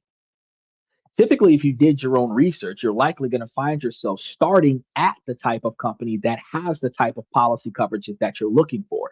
Then you're going to be talking to the type of agent that's supposed to have the type of knowledge to get you the type of policy that you're looking for. I don't want reassurances. I want guarantees in writing so that if this doesn't go right, you're going to be held liable. I'm not giving you a dollar until I see the contract. I got to read the contract. I got to verify that what I wanted is in this policy before I give you a penny. And then we can move forward. This is a specialized tool for a specific job, and that's why people have to pay attention to why they're getting it and what they're going to use it for. It's for people with long term horizons, long term satisfaction goals, 20 and 30-year plans who are already maxing out their other tax advantage accounts. So if you've already got 401ks and Roth IRAs, this is a good thing for you. But if you can't afford to max out your 401ks and your Roth IRAs, you might want to get something a little bit more simplistic. If you have a high income or significantly large estate, and if you value control and tax efficiency over chasing the absolute highest returns, that's when you get this. If you don't really care about those high returns because you got plenty of money and you're just trying to avoid taxation, that's when you start getting this. If you are still penny to penny, trying to squeeze a dollar out of a quarter, this might not be for you. You might want to build your portfolio up a little bit more. So let's bring this all together. Forget the jargon for a second and focus on the vision. What does it actually feel like to have this system working for you? That's the question that you have to ask yourself and then answer it honestly, because it means that when the stock market takes a nosedive and everyone is panicking about their 401ks, you have a foundational asset that is completely insulated from that volatility. It means that when once in a lifetime investment opportunities pops up and a piece of real estate at a bargain is available, a chance to invest in a friend's startup, you don't go begging a bank for a loan. Or in case of a catastrophic emergency, you don't have to beg a friend for money to take care of your personal business. You can actually maintain your integrity with your network by borrowing from your policy and covering the problem so that your network doesn't know that you have issues. Because a lot of the times your friends will do, you have not so good friends, frenemies. They check in, see how good you're doing so that you can complain about the bullshit you're going through so that they can know that you're still suffering. You got people that only check in just to know that you're suffering. And then they feel good about themselves because they know that you're dealing with shit. But when you're doing great, they resent you. If you don't call them asking for help because you're dealing with shit, they don't get to feel good about you dealing with shit. They don't get to treat you like a pity party to help you out with your shit. You can take care of your own shit, maintain your own status, right? You make a call, right? And you have tax advantage capital wired to your account in a matter of days so that your situation is squared away and you have become your own source of financing. You are in control. And this is going to be another one of those situations where if you've got a successful policy such as this, you got a buddy that's going to borrow something from you and you wanted to contract something where they want to ask you for, say, $1,000. You have $20,000 in the account. You're going to borrow $1,000 out of the account, but it's going to charge you a certain quantity of premiums. You know what the premiums are going to look like. You're going to charge your friend the flat rate of what you would have paid them with interest and then charge him interest on top of that. So let's say that they charge you 10%. You're borrowing 1,000. You've got to give them back 1,100. You're going to tell him, well, you've got to give me 12 or 1,300 back. If that's what you want to do, I'll give you 1,000. But if I give you 1,000, you got to give me 1,200. That way, I don't do without.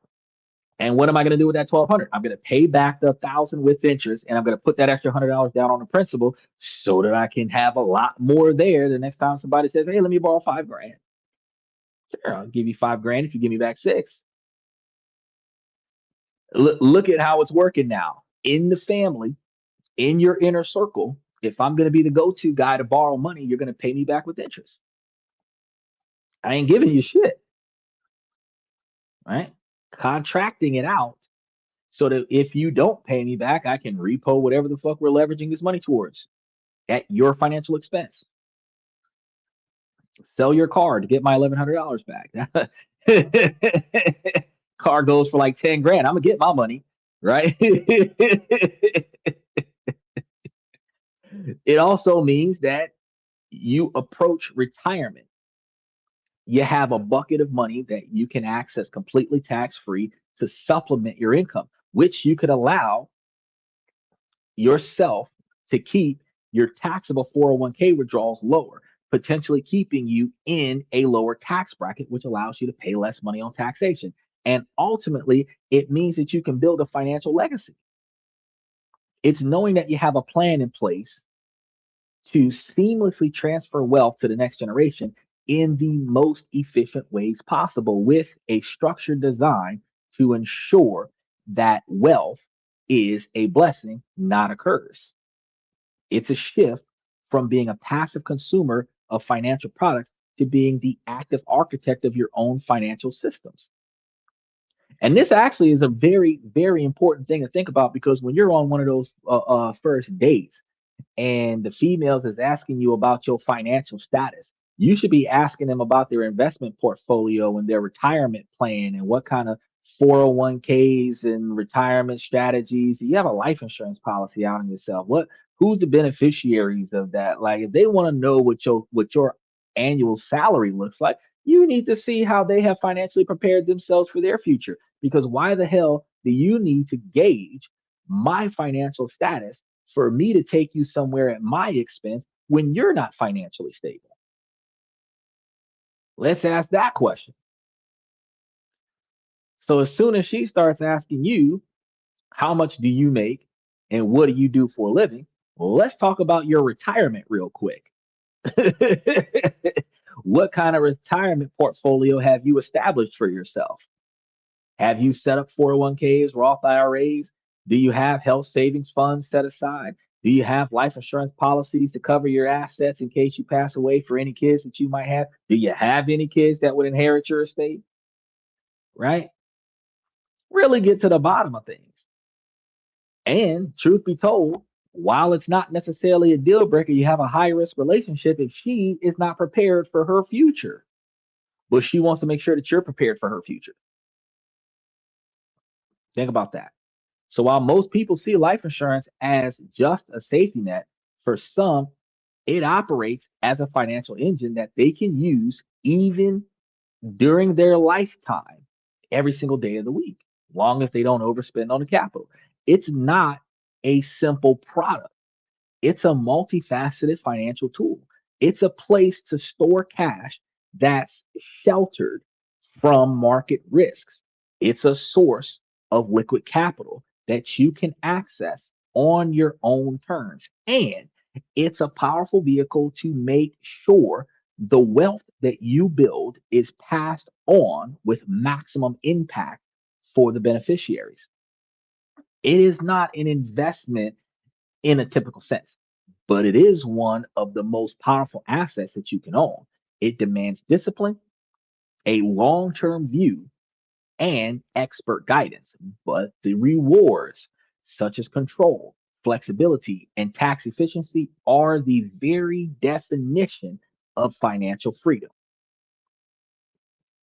Because as I've told people in my family before, you shouldn't have can't in your vocabulary because you can do whatever it is that you want to do until somebody with more authority over your situation than you prevents you from doing it. And when you have the capital to be the boss in that situation because you pay the cost to be the boss, you have the most control over your life. You are the freest person in the room because you have the capital to control the outcome, to control the narrative. And that's what a lot of people strive for unknowingly. We say we want financial freedom, but really all you want is to know that your bills are paid. You don't really want financial freedom. You want to be free from the stress of not having enough money to pay your bills, but you don't really want financial freedom because financial freedom is control over finances, not robbing Peter to pay Paul, not trying to make ends meet, literally controlling finance.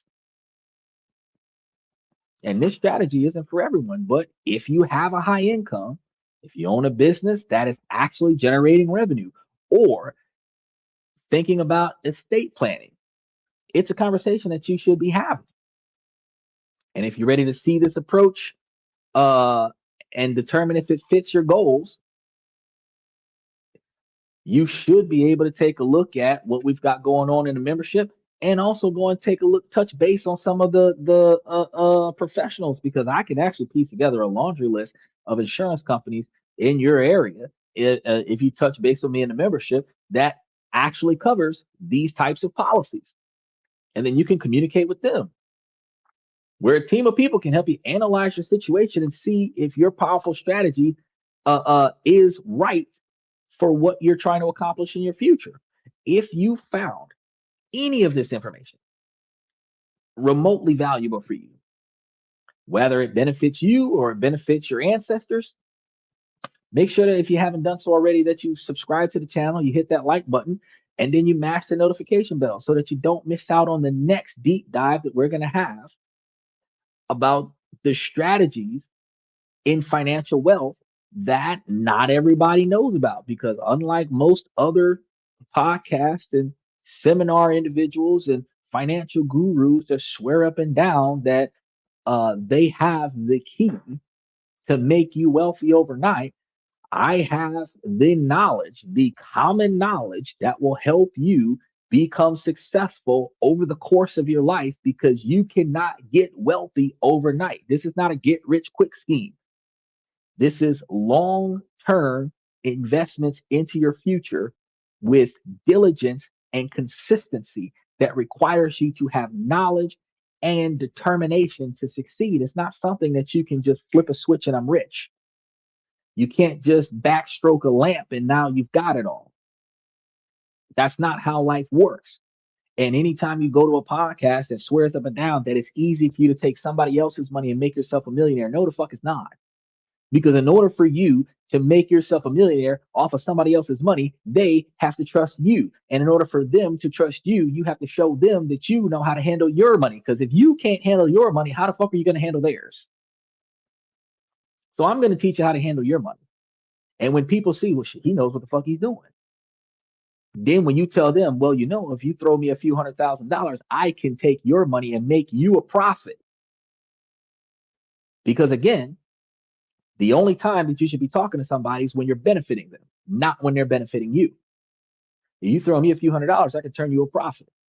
It doesn't matter how much I get. What matters is that you are going to profit from me.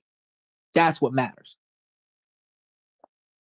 And as long as they like the way the numbers look, they're going to give you a swing. It's going to be high risk, but it's going to be high reward.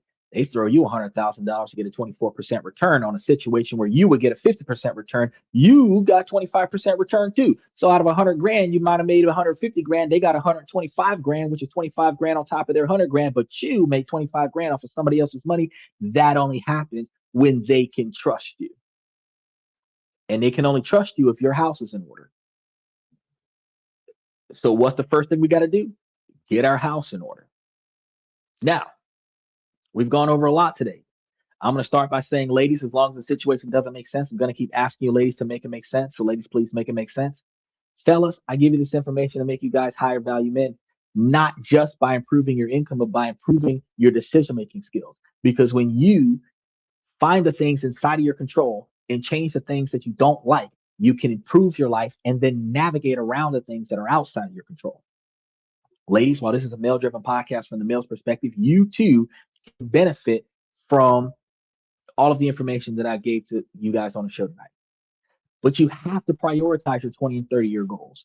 By reverse engineering where you want to be in your future to what you got to do today to get there, you can then start on a daily basis steadfast towards your goals, keeping your eyes and ears open on the potential suitor with the right personality, characteristics, drive, ambition, dedication, the right morals, the right ethics, the right integrity, his capabilities to achieve his goals is going to be evaluated where you see how his goals mesh with your goals, because y'all don't have to have the same goals, but your goals should be headed in the same direction. Because if both of you have long-term satisfaction goals, not short-term gratification goals, then you both will achieve more quicker, because the two of you can work together and accomplish each other's goals, where two people can make it $1 million faster than one.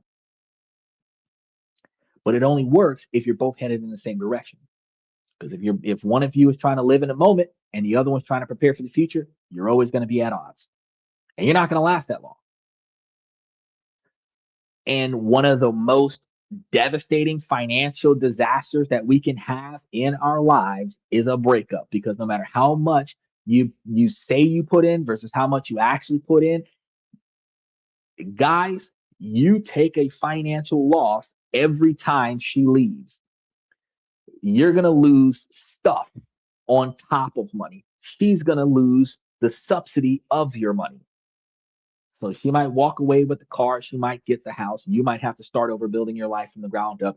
She's no longer going to be able to benefit from the standard of living you provided from her. So she's going to fall off from the standard of living that she was on to the standard of living that she can afford. But starting over hurts more the older you get.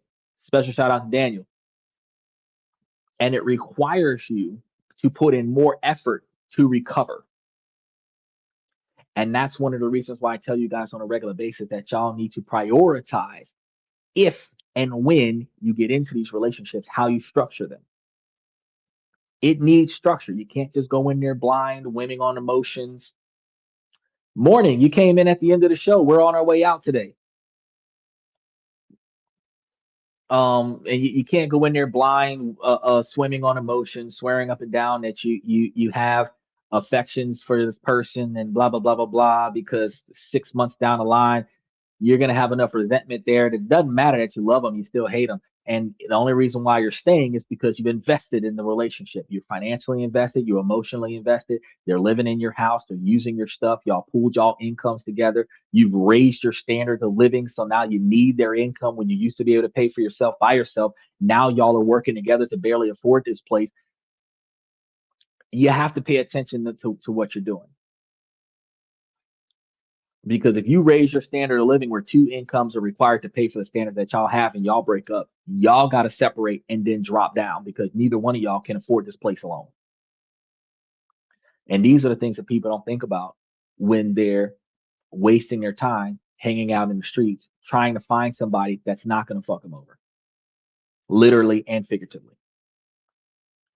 So we got a lot of stuff coming up for y'all for the rest of the week. I want to make sure that y'all hit that notification button for the rest of the week. I got a lot of scripts that I'm generating for the next couple of months. Y'all see shows being scheduled all the way out to September.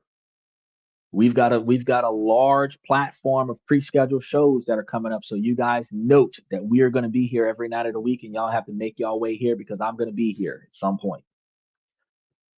I want to thank you guys for coming to this and that. Special shout out to Daniel. Hold on, we've got he's Steven. Extra special shout out to Steven. He says prices went down. I'm buying double up if they down at the end of the week on payday. Yeah, where are we at right now? We're at the middle of the month. A lot of those stocks that I gave you should take a dip mid-month, and then they should take one more dip about 5 or 6 days before the ex-dividend date. So depending on which stock has an ex-dividend date on which day out of the month, usually 5 days before the ex-dividend date, 5 or 6 days before the ex-dividend date, you see a fluctuation.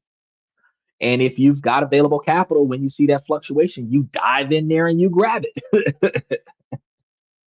I was looking at my stash app the other day, and I was looking at the stock party because I had gotten some Walmart stock, and then I got I was looking at the Walmart stock, and then I was looking at the stock party, and the stock party wasn't pulling up, and I was like, what's going on?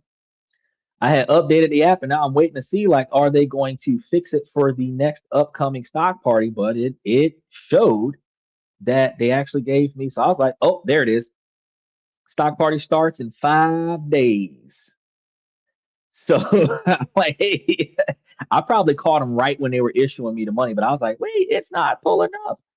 But I had just picked up some Walmart stock from the stock party, and what all we got going on here? Because the ones that I told you guys to get was Prospect Capital, Ellington Residential Mortgage Real Estate Investment Trust, Orchid Island, AGNC Investment Corp, Armor Residential. Y'all see a lot of these going across the screen. Armor Realty Trust, DHT Holdings, which is the oil from the Strait of Hormuz, International Seaway, which is the tankers from the Strait of Hormuz, Exxon Mobil, which is the oil, Oracle, which is TikTok, Altria, which is cigarette products, Stag Industrial, which is commercial real estate investment trust, Johnson and Johnson, the Diddy Oil, Real Estate Income Corp, another real estate property, Main Street Capital, the debt towards the real estate properties, Chevron and Shell, more oil companies. Chevron is in Venezuela. And then Alphabet, which is Google. Then we got some packages up here: Walmart stock, Amazon, Microsoft, Berkshire Hathaway. I didn't even know about them. And then Tesla, Costco, and bonds nationwide. Nationwide is on your side. So you see what I'm talking about? Laundry list. Y'all think we be playing when I be trying to tell y'all how we be in here getting it in when we be getting it in. And I just be trying to tell y'all that if y'all dive into the membership and y'all take a look at what we got going on, because Steven, I don't know if you were here when I told you at the beginning of the show, but I put that walkthrough in there on how to rebalance your portfolio into the membership last night right after the show, a few hours after the show. So it's already in there now. With all the other things that I said I was going to put in there that I haven't put in there yet, that I put in there yesterday. So it's already there now. And you can go there, and it's like I think 6 or 8 pages long on how to rebalance the portfolio for the whole year so that you have an investment strategy. So by the time you get paid, if you read it, put the money here, rebalance it there, and continue to level up your portfolio in an expedited fashion. And one of the best ways that this works for everybody who does this is that you build generational wealth faster. You can build enough generational wealth using a brokerage account and go from living from paycheck to paycheck to having a second paycheck coming from your brokerage account, which allows you at certain times in your life to have an extra paycheck coming in right when an emergency has to happen. So when some bullshit goes down and you're like, fuck, I need some money, and you look at your brokerage account like, oh, $1,000 just deposited into my account. Now I can take that and take care of this. Really only have to wait for the 3 to 5 day transfer instead of having to figure out over the next 2 weeks, I'm going to apply for loans and see who'll give me some money. No, just take it out of the brokerage account because it's paying dividends. You can build an emergency fund off of dividends. It's not highly recommended specifically because it's not cash on hand, but it is highly probable and highly beneficial when I've already proven on this podcast multiple times that there are very few emergencies that directly impact you that was caused by you that can't wait 2 weeks to resolve, right? Typically, you know that there's a financial problem and you didn't pay for it. And now that the financial problem has elapsed on its due date, now you're struggling to try to find extra money to get it. But anything that happens to you on a regular basis, you can't name one thing that can't wait until later. Nothing. You go to the hospital, they're going to send you a bill after you get left out of, after you're released from the hospital. You go to jail, you can pay it the day that you go to jail, or you can have the judge reduce your bond and get you released on your own recognizance. You can pay the bond 3 weeks down the line after your sentence has after your original bond gets reduced to a more reasonable bond based on your income.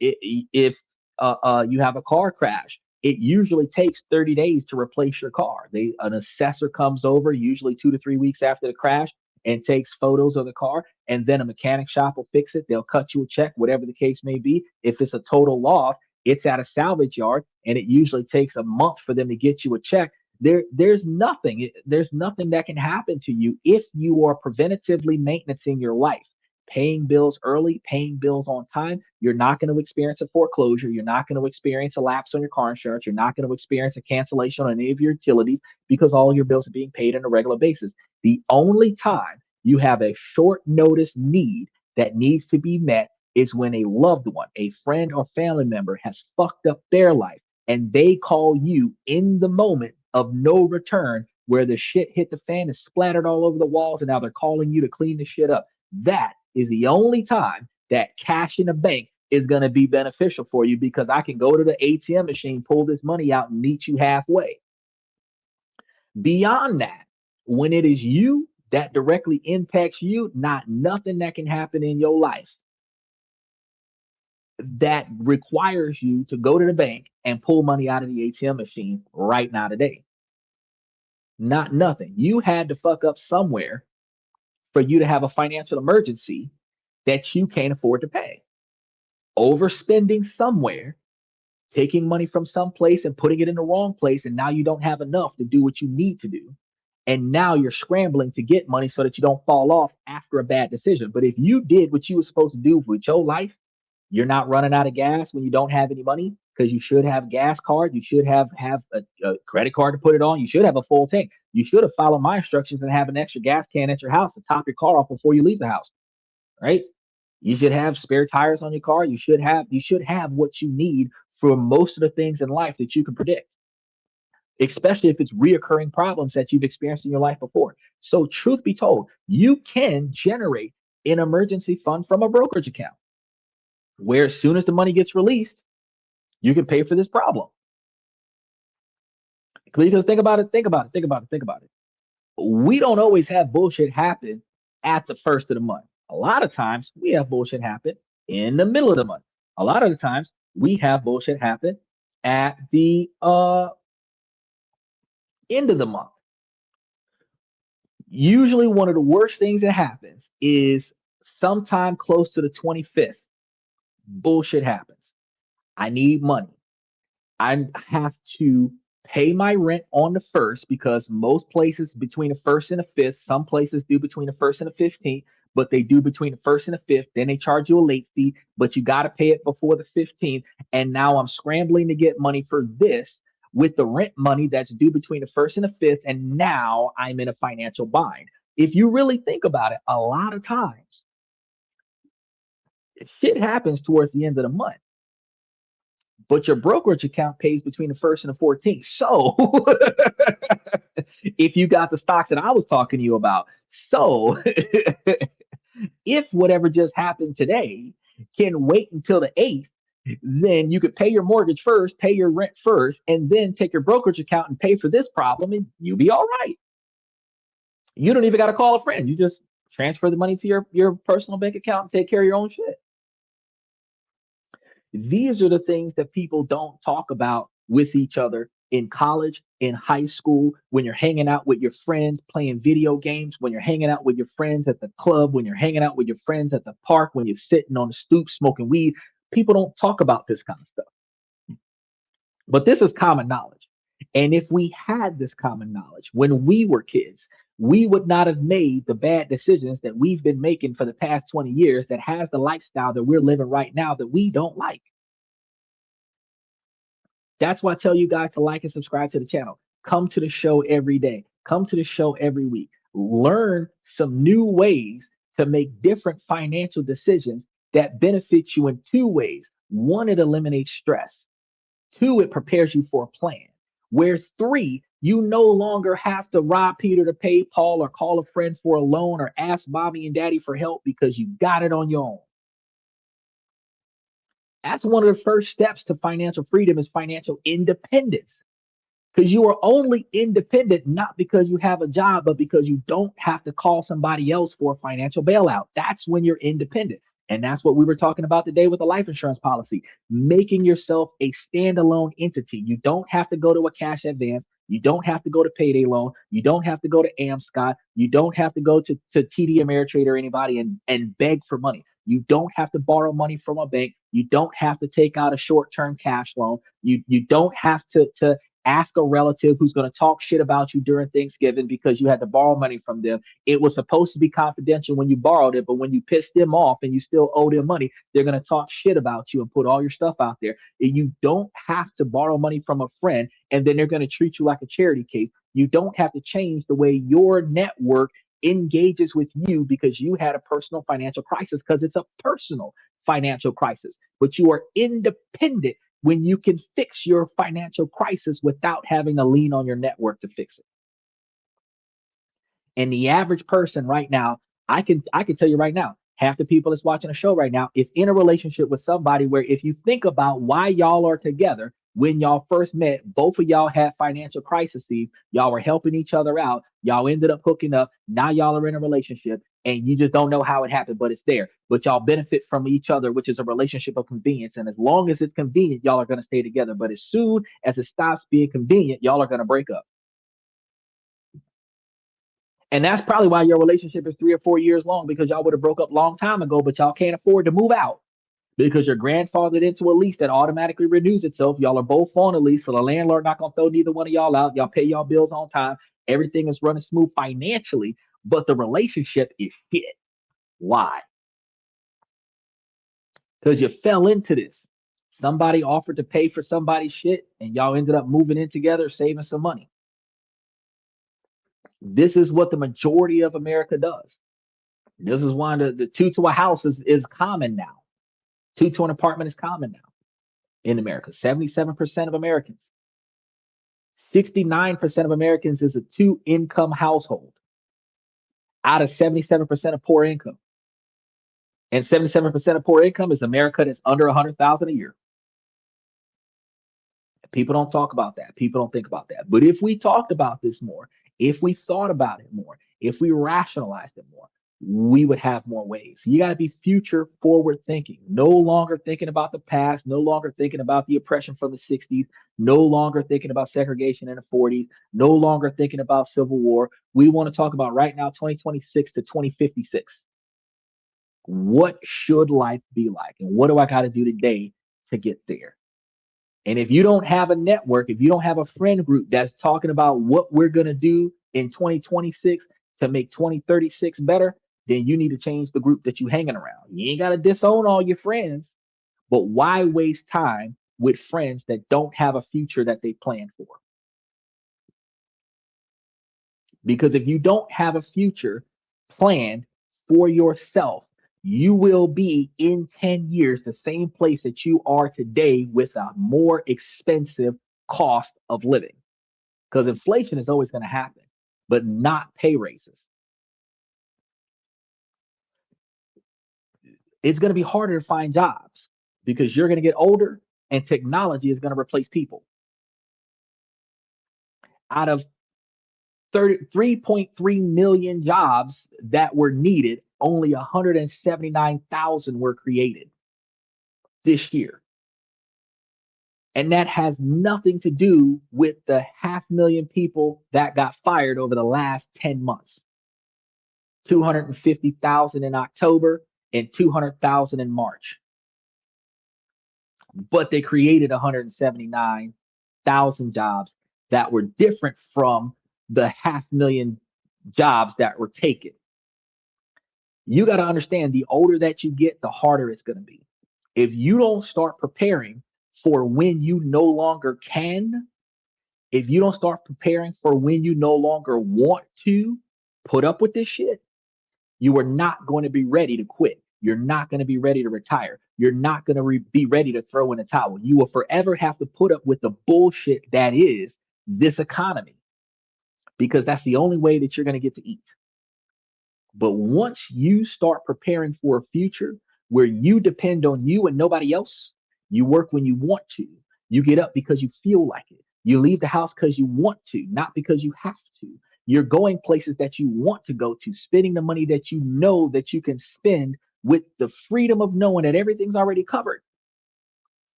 The true future of retirement is no responsibility because it's all taken care of. But it is only going to be taken care of by you or somebody that you pay to take care of you. And that's not what people think about. He's a retired eating some cat food. Shit, that's what people gonna be doing if they don't look. You know them Vienna sausages, the little what they like 64, 65 cents a can. Vienna sausage, like what is it, like 7 little sausages in a can, multiple different flavors. That's what the fuck motherfuckers gonna be eating when they fit. Ramen noodles with Vienna sausages for 95 cents a meal. That's what they're gonna be doing. Talking about some good eating because you're not taking care of yourself. You're not taking care of your future, right? Donald Trump has already privatized your health insurance. He's already privatized your student loans. He's lifetime caps on your student loans. He's making changes. Not all of them is going to benefit the poor people, but it will benefit anybody who changes the way they do business with money, and it will benefit anybody who changes the way their future is going to look. You go from being a worker to being an owner, and then everything that he's been doing will benefit you. But as long as you're working for somebody else, what he did ain't doing shit for you, because it wasn't for the poor class. It was for big business. The changes were for big business. It was a top-down overhaul because the poor people spend more money than the rich people. So put more money into the pockets of the poor so that the poor people can spend more money, and that money is going to go into the companies that are owned by who? The rich people. We do it for ourselves. Now, that's all I got for you guys for tonight. That's all I got for you guys for tonight. I'm going to tell you guys one more time. I want y'all to like and subscribe to the channel.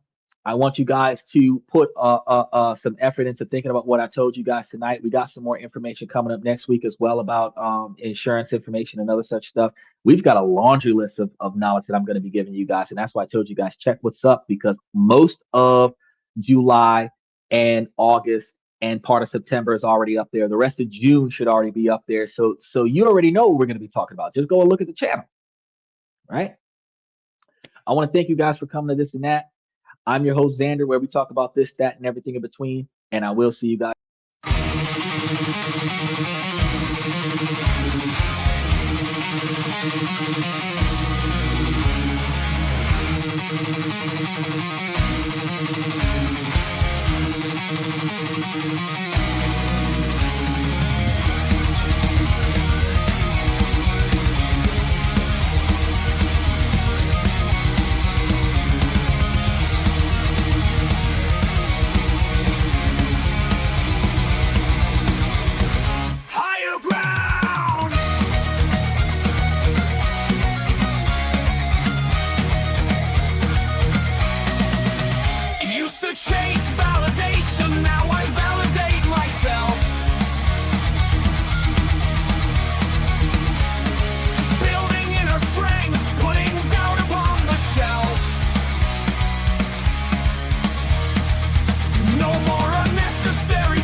That's my personal command.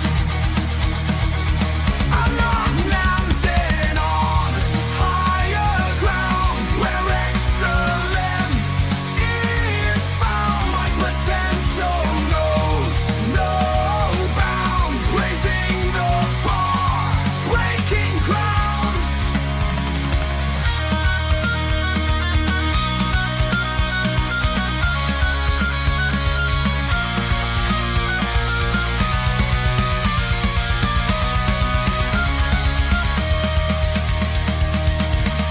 I'm not just living, I'm manifesting my vision, cutting through limitations with surgical precision. My expectations are my compass, my respect is my shield to mediocrity and chaos. I will never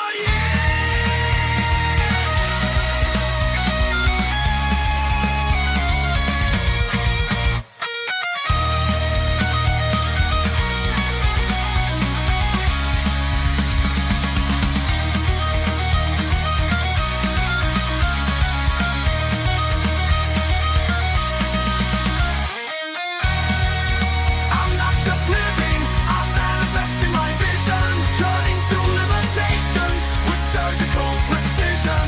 My expectations are my compass, my respect is my shield to mediocrity and chaos. I will never yield.